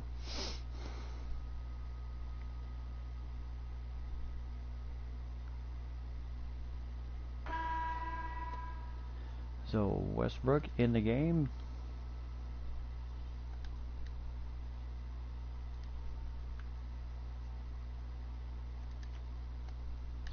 So Beasley for three, gets the three-pointer to go. 71-63, and here comes KD. Jordan Clarkson with the responsibility of KD in this game. And now Smolik, nope. Oh, nice rebound for Okafor. And now Clarkson driving it in there. Nice 2 points there. 71-65. Cannons showing a lot of heart here.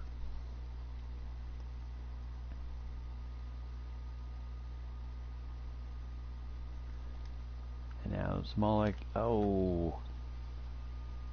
So 73-65. KD with 14 points. The Bruisers have been an impressive run.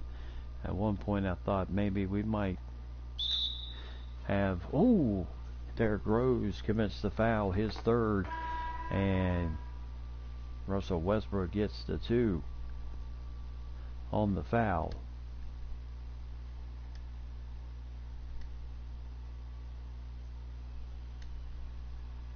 And the three-point play, 73-68.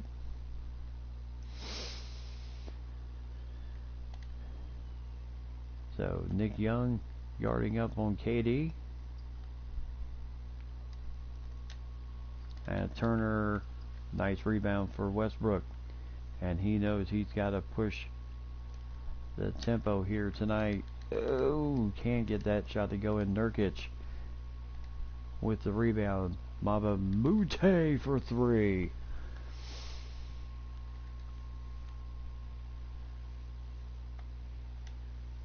And there's, oh, nice roll for three. 76-71.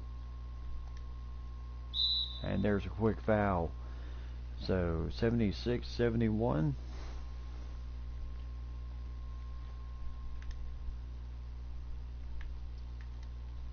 Yeah, anything of a loss this close.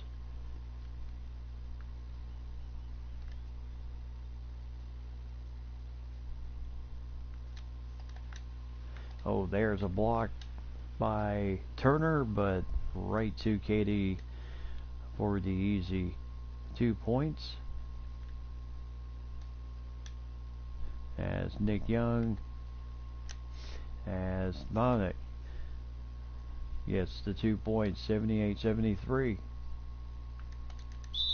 And there's a quick foul by Turner, his second, so that'll send KD to the free throw line. And I tell you, second half of the year, Philly at one point was 28-29, and they are about to win, I believe, their 7th or their 8th game in a row, and that is impressive. And there's a quick foul on Derrick Rose. 4 fouls on Westbrook. Down by 5 here. As Rose, yep, that's in. And quick timeout by Baltimore, 82-75.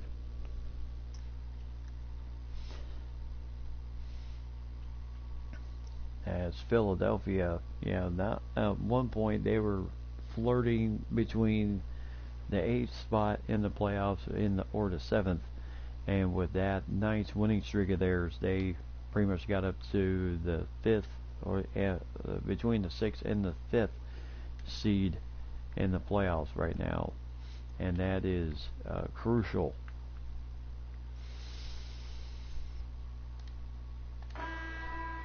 So the coach is going to send out the 3-point team. Nurkic tonight, player of the game, 16 points, generally averages 11, and then of course KD being KD, Ulis for 3, and 82-78. Bruisers call a timeout. So I wouldn't maybe say this game is over yet. Cannons still have to foul.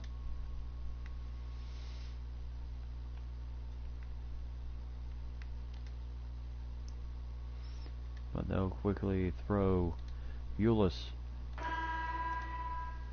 on the floor just to save Westbrook. And there's a quick foul. Beasley, his third on Matthews. As Wesley Matthews misses a crucial free throw. Gets that one to go. So timeout Baltimore with 3.5 seconds, and you can see Kevin Durant, you know, he can taste it. He knows it is so close.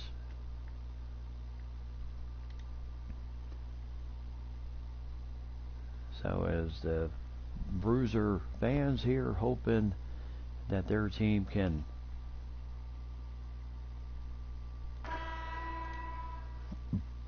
as the Bruiser fans are hoping their team can now 3-pointer for Beasley, no good, and that's the ball game. So Philadelphia, big win tonight over Baltimore, 83-78. So the Cannons drop a crucial game, and how will it go for them the rest of the year? KD with 18 points, 5 assists for him. Nurkic with 16 points, 10 rebounds tonight. Marjanovic with 12 points and 1 block shot for him. Derrick Rose with 10 points. Matthews with 7. Maba Mute with 7. Kenneth Furry with 4 points, 6 rebounds, 2 blocks for him. James Johnson with 4.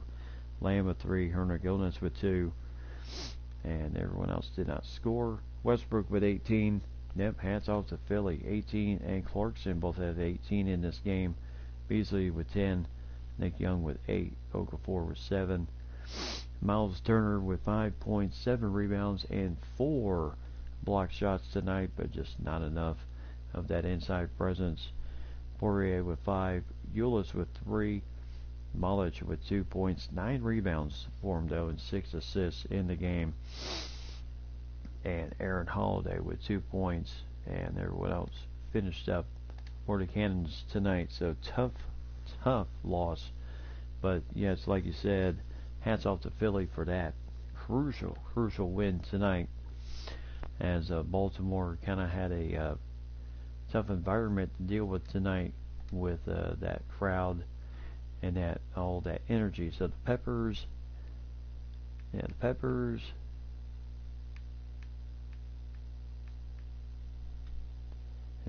at 35 and 31 knows that they cannot mess up tonight and lose any more games down the stretch here.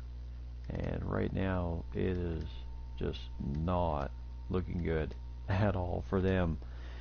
But here with 137, they're down by 9 points in the game. Can they possibly, I don't know, 137 to go in the game, could they possibly do something here down the stretch, or will they possibly shoot themselves in the foot and out of the playoff race?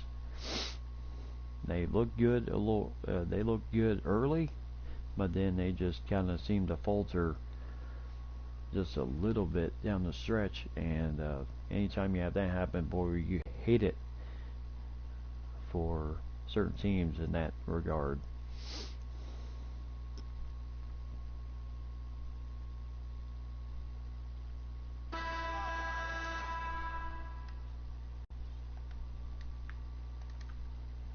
The Peppers. So nice. Oh, nice block for Feliciano as Chris Paul tried to drive it in there. Possibly pick up the foul too. And for the Phoenix Monsters. And Phoenix, who would have thought? And now Blake Griffin trying to shake and bake on C.D. Osman. There's a foul for Embiid, his fourth.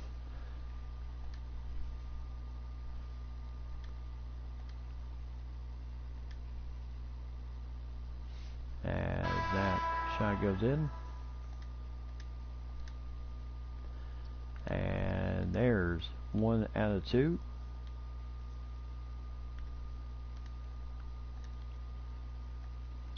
And there's a foul on Mohamed Bamba, who's back from his injury. So that'll put Joel Embiid at the free throw line. 4 fouls on Embiid, 3 on Mohamed Bamba.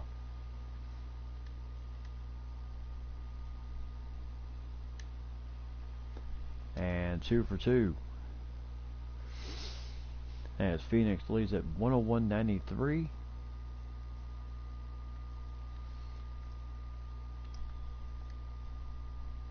And Jabari Parker still dealing with that injury, the high end left ankle sprain. Anywhere. Osman for 3. Gets a nice roll. 101-96, 33 seconds. And Phoenix calls a timeout.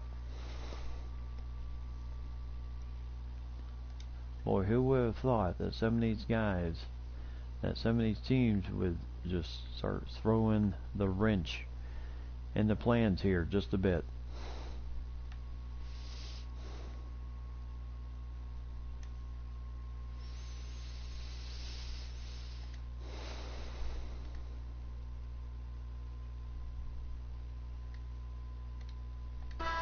So Thonmaker going to come in the game. Yep, that is basketball indeed. Now Blake Griffin, 24 points tonight. Generally averages 13. There's a quick foul on Rozier. And that's 4 fouls on Chris Paul. Now both teams in the bonus. As Rozier can't get that one to go in.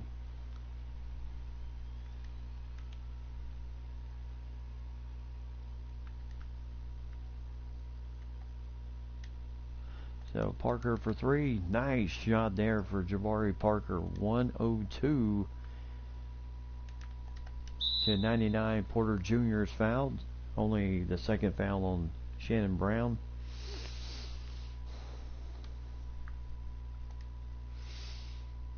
As, oh my goodness, as he does get that one in.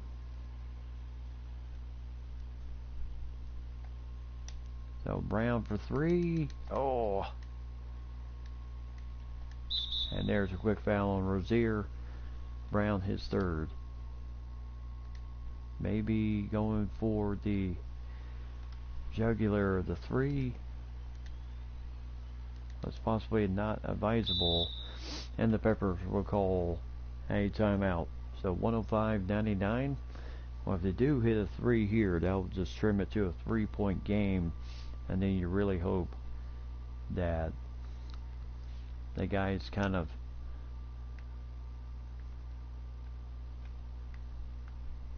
so Embiid going to come back in the game.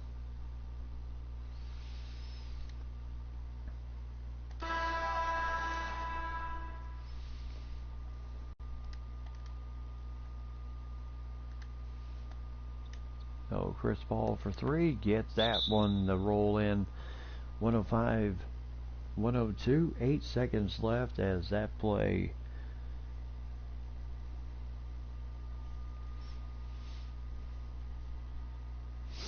took about 4 seconds. So 105, 102 here. Yep, the Peppers are not giving up. Phoenix is out of timeouts, trying to hang on here at the end once again.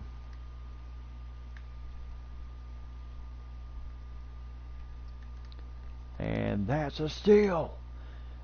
Out to Paul, and nails the two. And there's a quick foul. 1 second on the clock. Ooh. And Blake Griffin with some huge free throws here.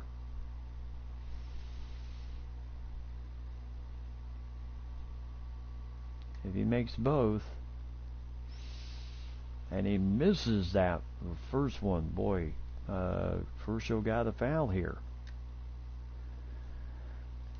And he hits that second one. 106, 104.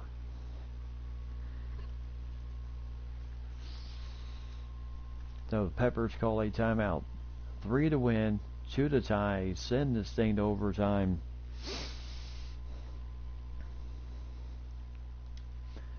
I tell you, this is just absolutely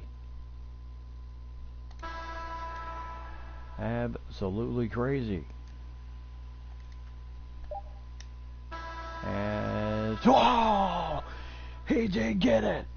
Chris Paul at the buzzer. And the Peppers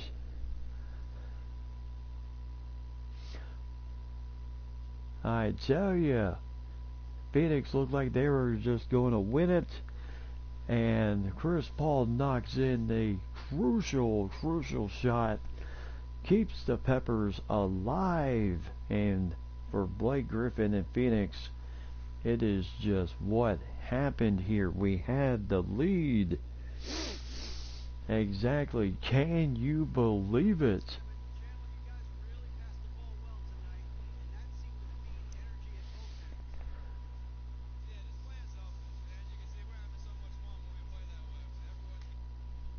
So Phoenix looked like they had this thing won, but down the stretch, Blake Griffin going 1 for 2 at the free throw line.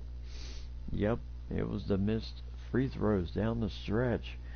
Rozier with Blake Griffin with 25, Rozier with 17, Tatum with 14, Knox with 12, Lyles with 11, Licio with 9, Porter Jr. with 6, Bamba with 5 in his return, Anderson with 4, Fernando with 3 plus 5 rebounds. But can you believe what a game this was? Embiid, 26 points, 10 rebounds, 4 blocks. He was perfect from the free throw line, 7 for 7. Chris Paul with 20 points, 10 assists. Yes, we thought maybe him taking that 2-pointer was a bad move. But my goodness, nails the buzzer beater at the end, wins the game. And what can you say? OMG, what a game. 19 points for Osman in the game, as he was 4 for 4 from the 3-point line. Jabari Parker, 14 points, 5 rebounds, still playing on that left ankle sprain. 5 rebounds for him. Gutsy performance. DeLeon Wright, 8.6 assists. Oubre Jr. with 8. Nachi Moore with 6. Sterling Brown with 6 plus 2 steals. Sterling Brown with 6 points, 2 for 6 from the 3-point line, but Harrison Parsons with nothing in his 11 minutes of play.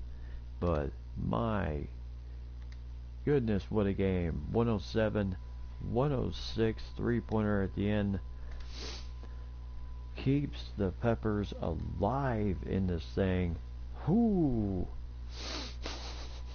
Certainly doesn't shut the book on them, and just kind of keeps them around a little bit longer. So what a game that was. 107, 106. Whoo! I tell you, the beauty of this league. I absolutely love it.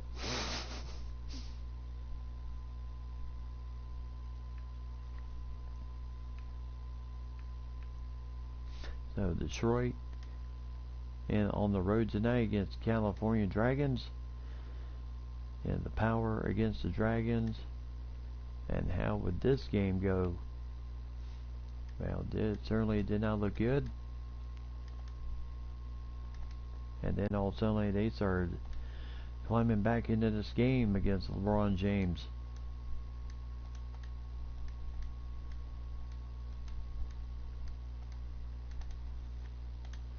And then 62-58. Could we be hitting? Can you could we be heading for another gut wrencher here?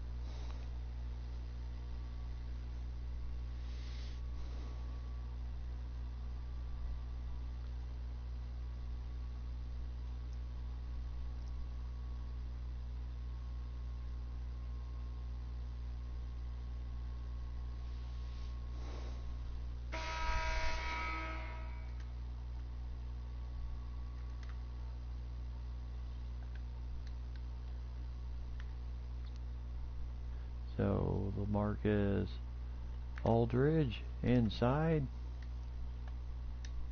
So Brokaw for three, gets that one. And it's a 62-61 lead for San Francisco. Yeah, possible. So 62-61, Brokaw with the three in the corner. And there you see the coach of Detroit, which is Steve Kerr, telling his guys, hey, we need to continue to play our game, do what we need to do. And of course, Nazir Little having the big assignment tonight of dealing with LeBron James. 12 points, averages 24.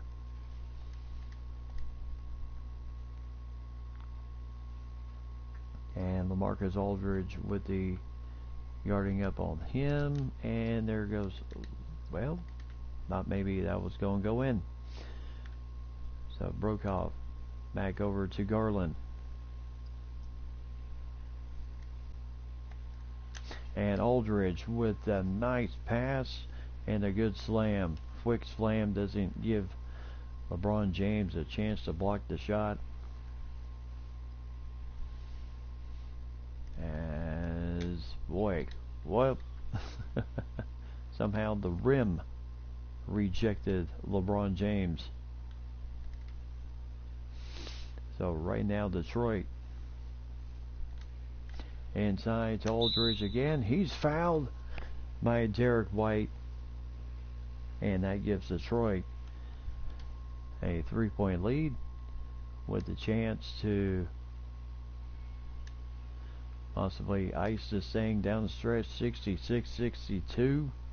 The Dragons, Derek White, yeah, again picked up pretty much before midcourt by Garland. And tough shot there as Capella. And Detroit, there's a quick foul on by Jackson Hayes. Detroit's in the bonus. And, you know, could I have said that Detroit was probably going to be left for dead? And they have certainly come alive down the stretch. 68-62 as the Dragons call a timeout with 27 seconds left to go in this ball game.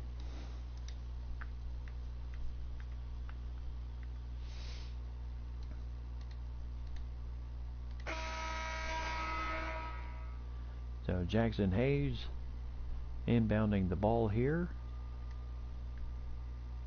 And Clint Capella and Bertans gets that nice roll. 68-64. And Aldridge will get fouled. So Bertans, his second. Detroit still in the bonus. Steve Kerr basically saying, you know what, just give Aldrich the ball.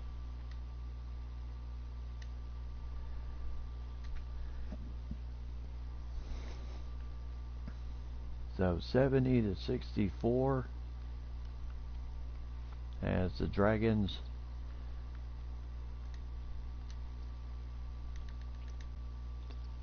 no good there. Capella with the rebound, and there's a quick foul by White, his third, with 6 seconds left to go in the game. Well, you gotta give it to the Dragons. They play hard despite their absolutely horrendous record. But if they're trying to secure the #1 draft pick, they are doing a good job. As that three will go off the mark. Ball game as Detroit takes care of the California Dragons, 72-64. As Detroit continues their solid climb, as they have been absolutely impressive.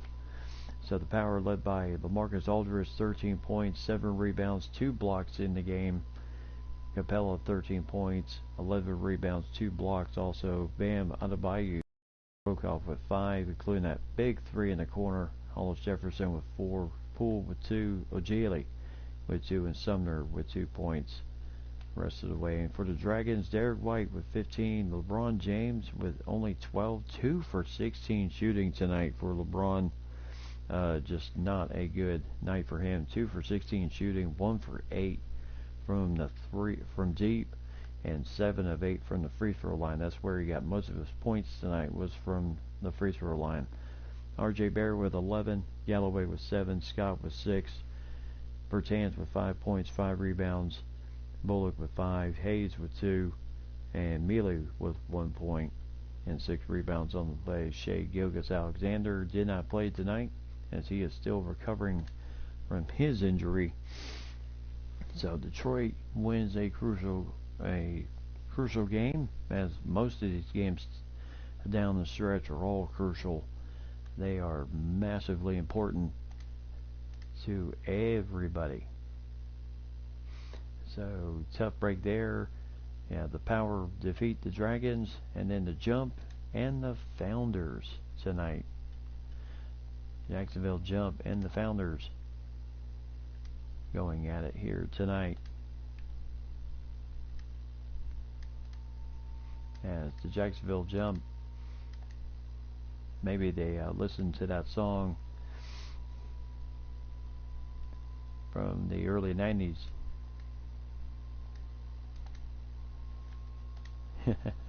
Let's go Jump, Jump, because the Founders tonight, they've certainly not been the better team against the Jacksonville Jump.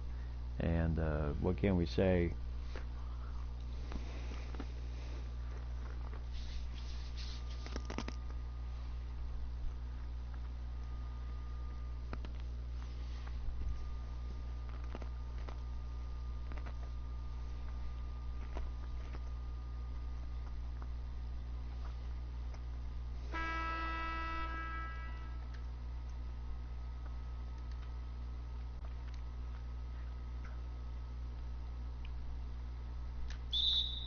And Lonzo Ball, Jaren Jackson Jr. with the foul, and with Lonzo Ball hobbling there.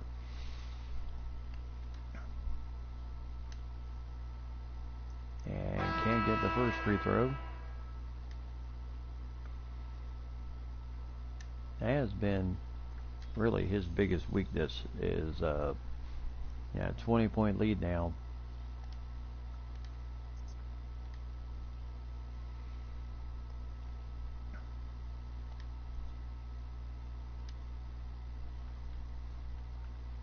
Now Richardson trying to drive it in, can't get it, but gets his own rebound again. Noah Vonleh.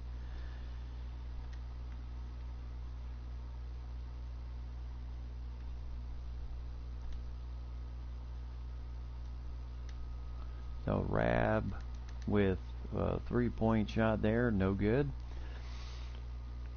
So 40 rebounds tonight for the Jump, as Jacksonville looking to continue their impressive run here.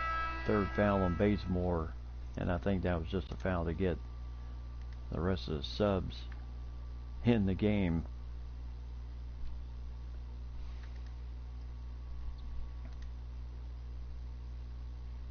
So Johnson dealing with Andre Roberson, and there's a nice steal for Tyler Johnson. Is it Gallinari for, well, it was in and then it rolled out. So I guess that's been the type of night this team has dealt with most of the night. Simmons were 2. Yep, the house is jumping, but certainly not the house in Washington.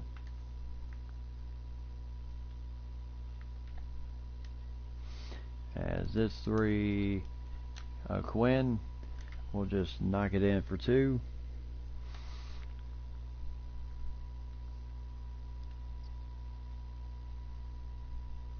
So Morris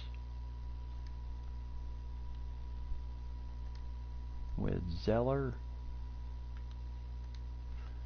and then Gallinari switching out on Morris.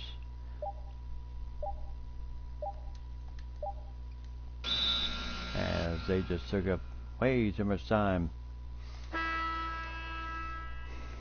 So 11 seconds left to go in the game.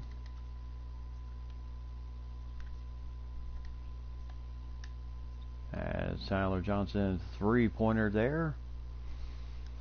85-68, the Founders, though, just not enough magic tonight. As the Jump will now go into the bonus.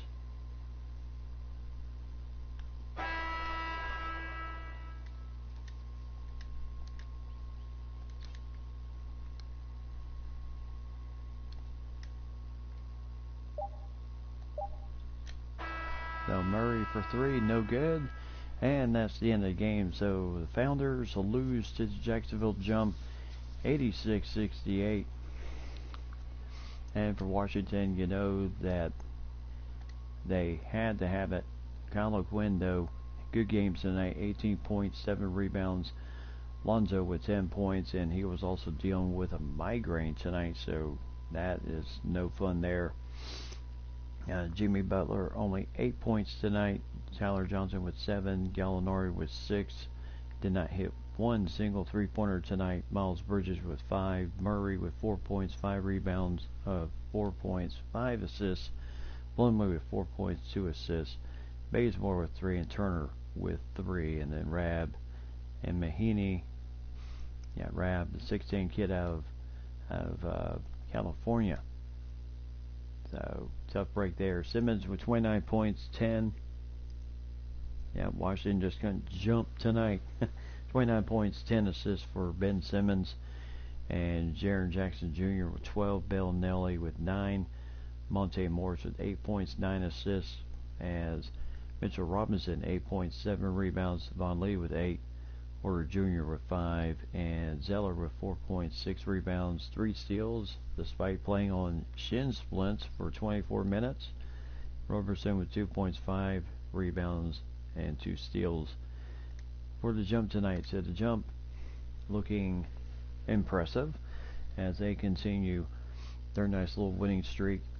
But I tell you, the most impressive winning streak right now, I would absolutely have to give it to Philly, as they have absolutely looked like the part down the stretch in this whole thing. And then, of course, Chicago pulling the upset over the Gothics, 98-73. So that's a bit of a shocker. So Chicago won their game. And then as we kind of pop to the next day, so as we check the standings after that week, the Gothics with a rare loss with 3 games left on their schedule, 46-21. The Buffalo still in second, well now at 42-25, swap with the Miami Night Owls for second and third seed in the standings. Anaheim at 38-28, with 4 games left. Colliers at 38-20 and also in 5th. And the Bruisers 38-29 in 6th place to jump, securing that 7th spot. And the Olympians 35-31. Baltimore 34-32, and BC 34-33. And then the Founders dead even at 33-33 with 3 games left for BC Chicago. Baltimore still has 4 more games to go in that run. In the West, the Vortex, the Jacks, and the Bandits still all pretty much secured. The Power win to secure their 6th spot right now, 37-31. Tampa Bay Sting in 7th place at 36-30.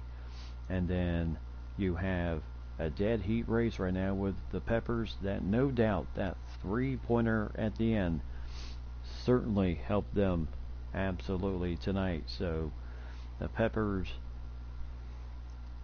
and the Cyclones, the Neptunes, it's been a little bit of a rough run for them, 34-32 with 4 games left. I don't know if it gets down even to 2 and they just haven't made much of a difference in this whole thing. I think they're pretty much done for it right now.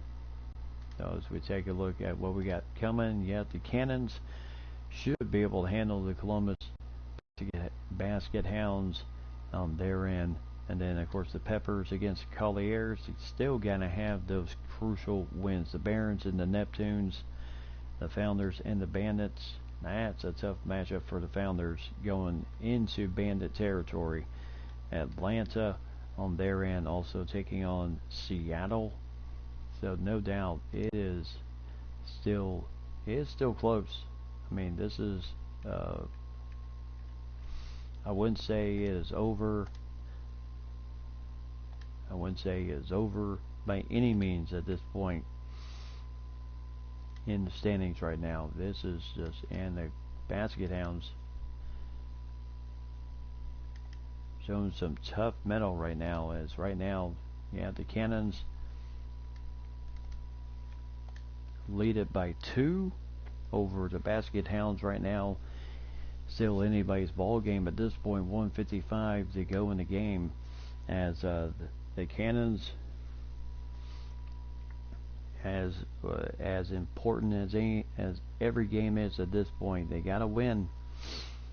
And because right now the real race is the Cyclones and the Peppers, and then on the other side the Cannons really trying to do their best to catch up with Atlanta, and losses will not help them at all. And for the Basket Hounds, for a team that's, I'll tell you, they're giving it a good game here tonight. And it's Kemba Walker.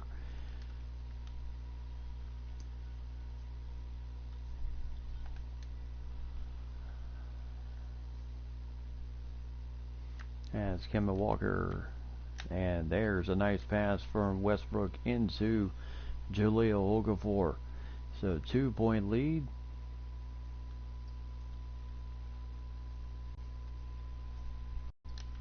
As there's, crucial shot there. Kemba Walker tying the game up again. And the Cannons. And big time 3-pointer from Russell Westbrook.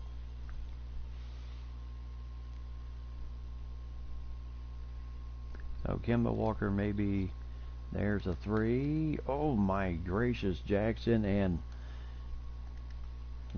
hits the big 3. And we are just back and forth.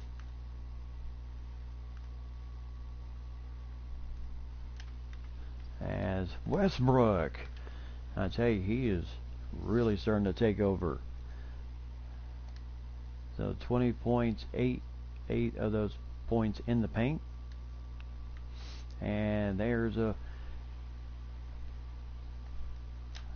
nice slam. Good steal for Westbrook. He was thinking maybe alley-oop, but then just decided to go ahead and just flush it. 81-77. At the Basket Hounds once again.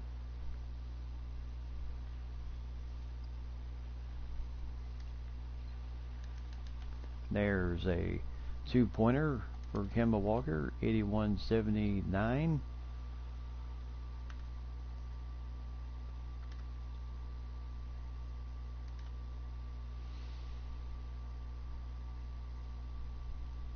As Malik Beasley, can't get those 2 points to go across. So now Jackson and Russell Westbrook. And now Beasley has the responsibility of Kemba Walker.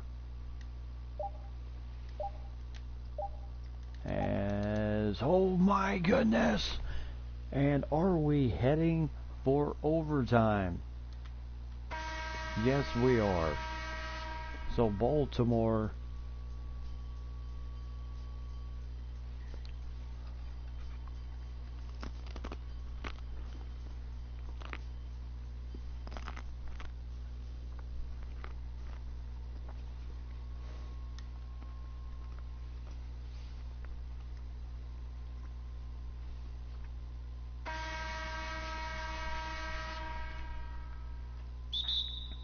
So welcome back everybody as we are ready to start overtime.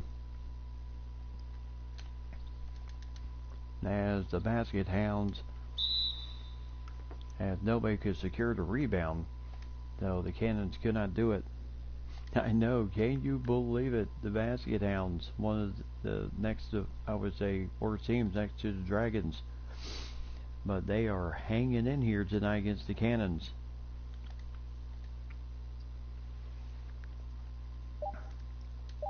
And there's a nice rebound for Miles Turner. And now Westbrook kind of slowing things down just a bit.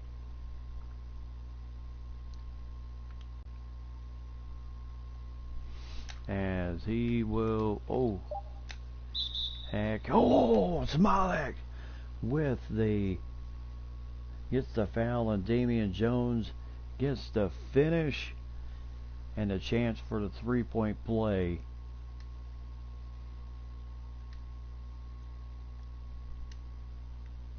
Now who can't get the 3-point play? Now right now Marcus Smart, and nice defense for Beasley.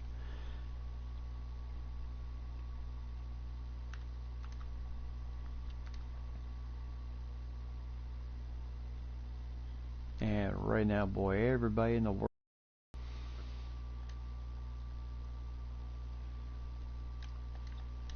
And there's a foul on Smolik, his 4th.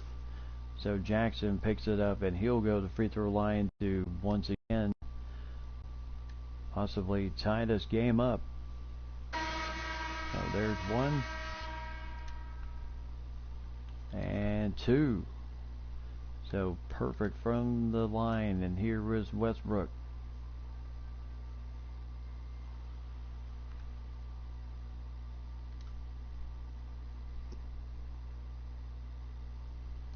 Oh, Beasley, nice slam dunk right down the lane. Yeah, the Basket Hounds, I tell you, they played impressive tonight. 85-83 as they call a timeout. So they have 1 left. 2:25 left to go here in overtime. The Basket Hounds are giving the Cannons all they can handle in this game so far. It has been absolutely impressive how they have been able to really just scratch, claw, fight their way in this game. And Smart, oh my goodness, again, just cannot come up with the big shot. And there's a 2-pointer for Nick Young, 87-83. I know, quite the game here tonight. I mean, teams you wouldn't think, I mean, this is really what the XBA is about. Most of the teams you wouldn't think that are actually giving our division leaders quite the game. I guess for them, this is kind of like their playoff.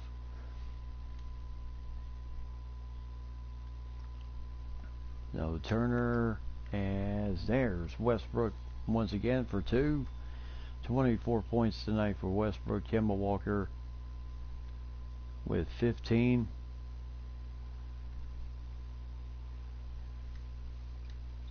As Kemba Walker for 3. 89-86. This game is far from over yet. And Jordan Clarkson might have forgotten about the 8-second half-court count. As, cannot get the go-ahead. As Nicky, nice block for Miles Turner. And when it looked like Kyle Anderson was just going to get 2 points, cut this thing down to 1. Brilliant block shot by Miles Turner. She just knock away the hope.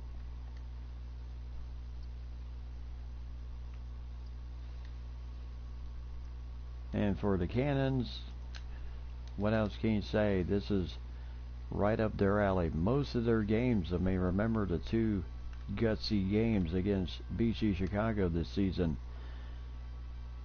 They know how to play these tight games.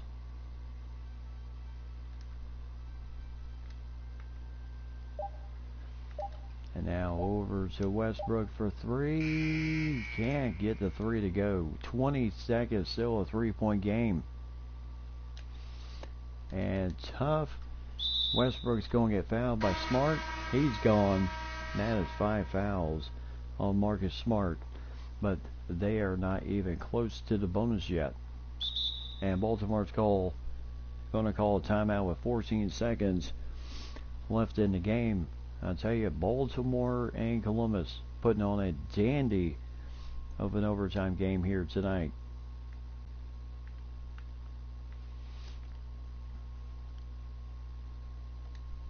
As they are absolutely putting on a show here at Cannon Arena.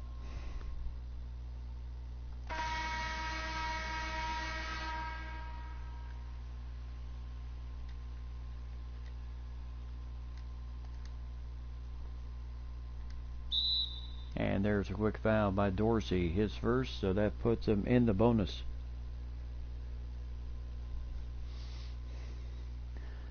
Columbus just shot the 3.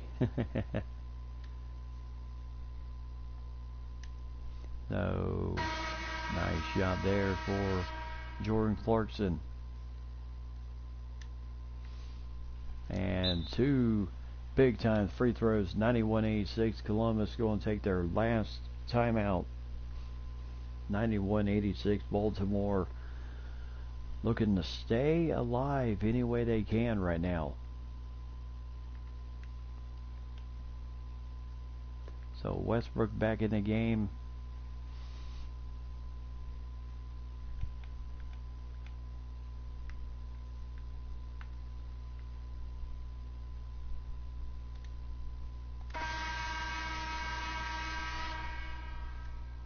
As Miles Turner, big game for really crucial game for him tonight. As Kemba Walker back out to him again, and that is going to do it. Baltimore hangs on in overtime, 91-86. As the Basket Hounds, I tell you, scrappy team, they fight hard. They just somehow just cannot find a way to win the tough games. So 24 points tonight for Russell Westbrook, 8 rebounds, 4 steals tonight. Nick Young 17, Turner with 11 points, 7 rebounds, and 3 block shots tonight. Okafor with 10 points, 6 rebounds. Clarkson with 9. Jones with 7 points. Beasley with 5 points, 2 assists tonight. Poirier with 4. Smolich with 2. And Holiday with 2 points for him tonight. And for for Columbus, 18 points, 3 assists. Damian Jones with 14 points, 6 rebounds, 4 block shots tonight. Anderson with 10 plus 6 assists. And Reggie Jackson with 10 points, 5 assists for him. Malik Monk with 10. Marcus Smart with 9 before he fouled out of the game. Michael Kidd-Gilchrist with 8 points, 8 rebounds and a block shot. Wayne Selden Jr. with 7. And Jonah Bolden with 6 rebounds tonight. So, but once again for Columbus, just cannot seem to close the door. So Baltimore moves on, will notch another impressive win, as they certainly do it there, as they certainly get the key win tonight. So the Peppers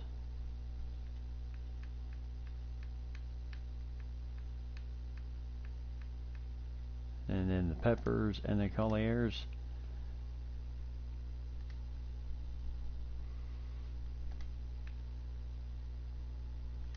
And for the Peppers, their biggest thing is just finding a way to win the tough games here tonight.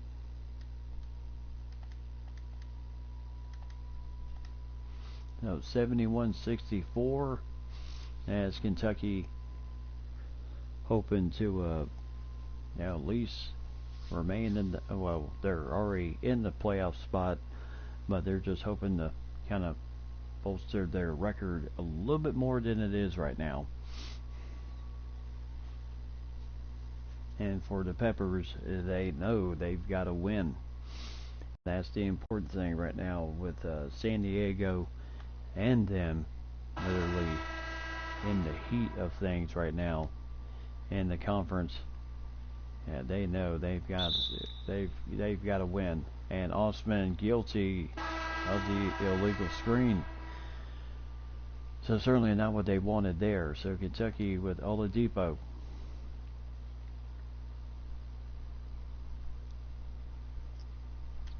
And Depot, and that is going to do it for Joel Embiid.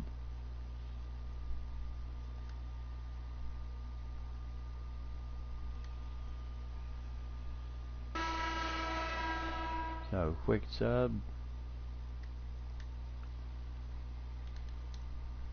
And Thon Maker with the nice rebound. So 71-64. Of course, Joel Embiid will just have to watch the rest of the game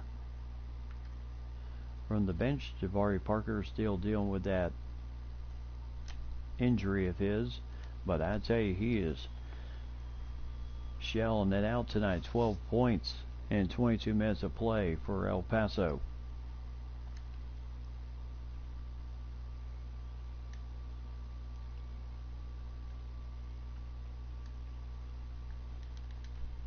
As Maker with the rebound again over to Chris Paul, as that's in, as that's just that little alley up there. Yep, gotta make those free throws.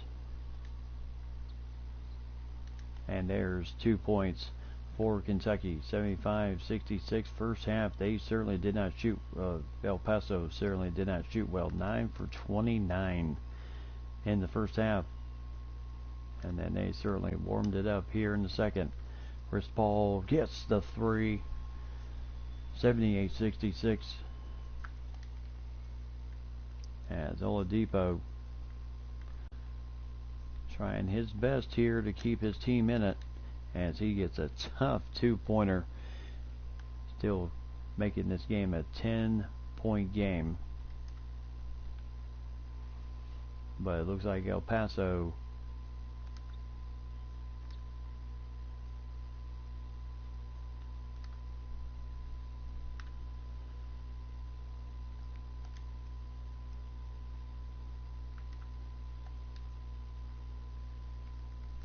as Oubre Jr. with a tough drive, but gets the 2 points. 80-68 last. And there's a nice block by Wright, and that is going to do it for El Paso, as Kentucky loses here at on the road. to the Peppers of El Paso. So El Paso continues to, do the tough things they have to do. Embiid with 16 points, 10 rebounds, 4 blocks before he fouled out in the game. Jabari Parker with 12 points, 6 rebounds tonight. Oubre Jr. with 12. Parsons with 11. Osman 8 points. Chris Paul with 7 points, 3 rebounds, and 11 assists tonight. Including, remember the last game as the big time game winner.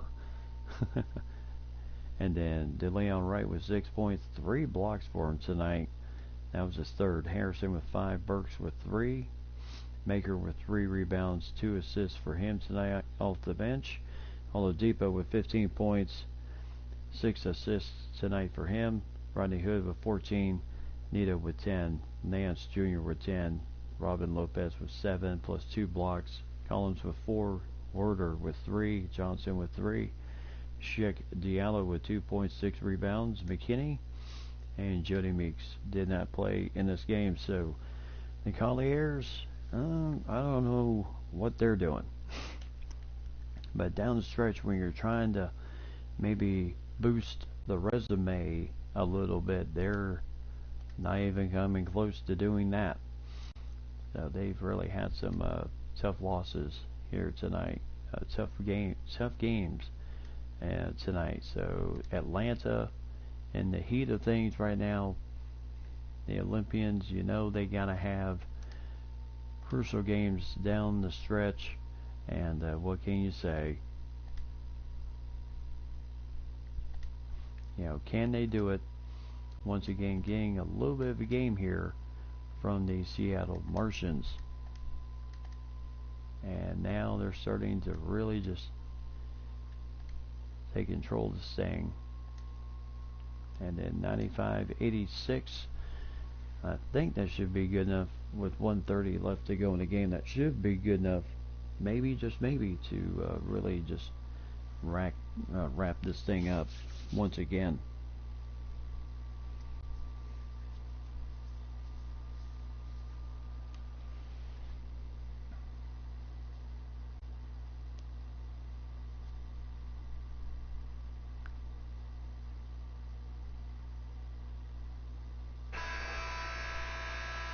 Alright, so Seattle at the free throw line here.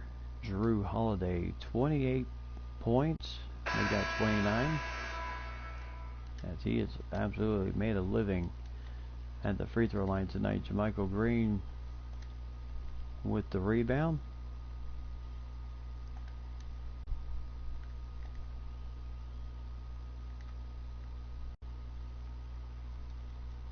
And Conley, tough shot there. Ugliest shot I've ever seen.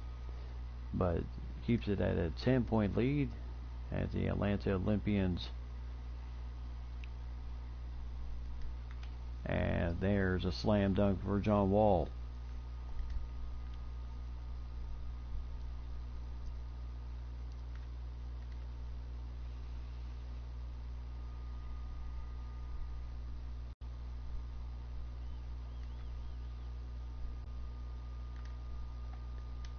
So Batum will get the nice 3.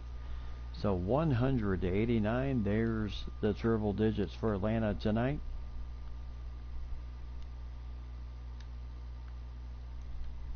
As John Wall, little step back jumper, no good. Patrick Beverly with the rebound.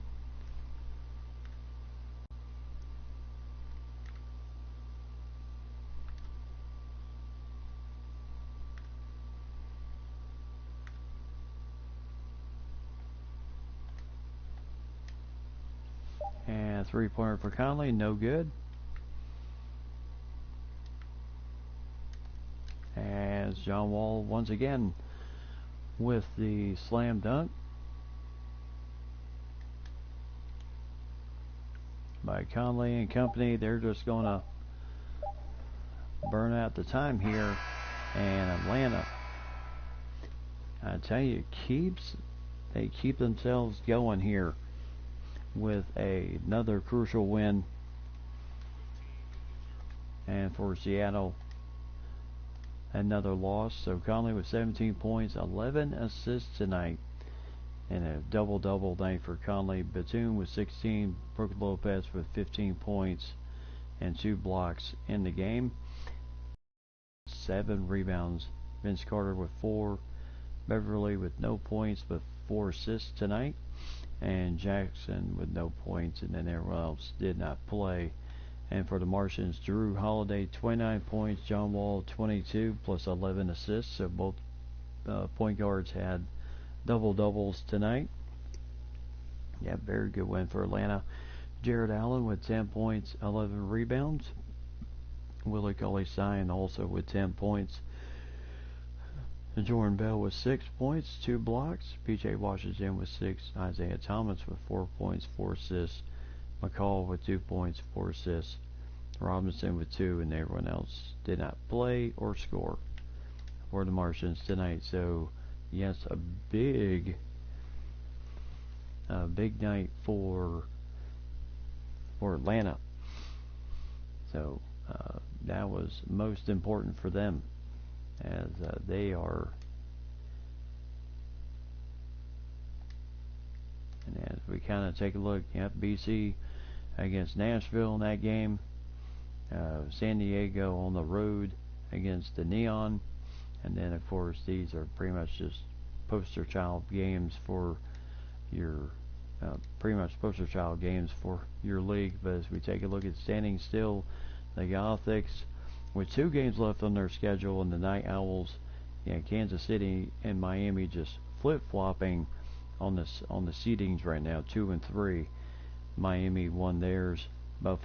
Kansas City did not.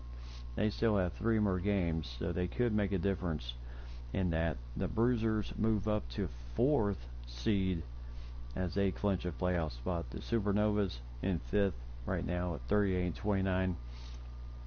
Same thing with the Colliers. So both teams with 3 games left on the schedule to jump at 37 and 31. The Olympians 36 and 31 with the Cannons right behind them, and I can officially say that the Founders in Chicago are officially done. So the race is now down to Atlanta and Baltimore. This is going to be one for the marbles here. Both teams with 3 games left on the schedule. How is this thing going to end up for both Baltimore and Atlanta down the stretch? That is going to be the crucial thing, because the Olympians have 2 of the 3 games left on the road, in Denver, home against the Vortex, and then on the road in Nashville. And then for the Cannons, they also are in the same boat. 2 out of their last 3 are on the road. So they're on the road at Vancouver, home against the New York Neon, and then on the road at Pittsburgh Paladins. So I'd say, yes, anything could happen at this point, because if you see here, they've really, they beat the Founders here, 86-84, beat the Neptunes by 2, lost big to Miami, then came back and won by 3 over San Jose, then lost a tough game in Philly, and then won a overtime game against Columbus 91-86. So anything can happen at this point with this schedule, how it is right now. And then for the playoff picture in the West, Vancouver, Las Vegas, Milwaukee, and now Dallas clinch their playoff spot with 3 games left on the schedule. The Leopards at 38-29 in 5th place. The Power with 2 games left on their schedule at 37 and 31 in 6th place. The Peppers coming in at 7th at 37 and 31, and the Cyclones at 36 and 31. And surprise, surprise here, the Tampa Bay Sting have all suddenly faltered down the stretch, and now they could possibly find themselves on the looking, on the outside looking in type situation. So this is going to get absolutely interesting down the stretch as we take a look at the schedule for the Cyclones. They have the Neon coming up, home against the Martians, and then on the road in New York against the City Slickers on the final day of the schedule. And then for the Tampa Bay Sting, team of Luka Doncic, Zion Williamson, they don't have a game here on the 12th. They're home against the Neptunes on then. They're again 2 of the last 3 on the road. They're home against the Neptunes, then on the road in Nashville, and then Los Angeles Leopards here on the final day of the season. So yes, who knows? Anything can happen at this point, and the big question is going to be who can finish this thing out the right way and win this thing, or just go ahead and stretch this thing out. But yeah, this is certainly a surprise tonight with the Peppers at 37-31. Detroit also with the same record in the 6th spot in the playoffs. The Peppers with 2 games left on their schedule at 37-31. The Cyclones and the Sting both have 3 games left on their schedule. So anything can happen at this point, as it is just too close to call at this point. So it will be an interesting situation as we head down to the stretch run, and we will you know what, we're going to take care of that tomorrow night so that we can get this whole thing wrapped up and see what we're going to be looking at for playoff standings for tomorrow night. So I'm going to go ahead and wrap it up for tonight, Mike and Lady, and Ryan. Certainly do appreciate you guys hanging out with me here tonight, a little bit early, but with so much that we had going on tonight, it was important to cover as much as we could tonight, and then leading into the stretch run of the season tomorrow night, as we are looking to see who is officially in and who is going to be officially out of the XBA playoff hunt. So, and as always, tell those closest to you that you love them. Buckle up for safety out there, everybody. And as always, keep God number one. God bless everyone. Mike and Lady and Ryan, thank you very much for joining me here tonight. As, yes, nice, absolutely awesome buzzer wins tonight. And the nice thing is I don't have to worry about school tomorrow. Kids are home from school tomorrow because of President's Day. So that'll be a nice break for everyone. So until tomorrow night, everybody, have yourself a great night, and I will see everyone around the block. Good night, everybody.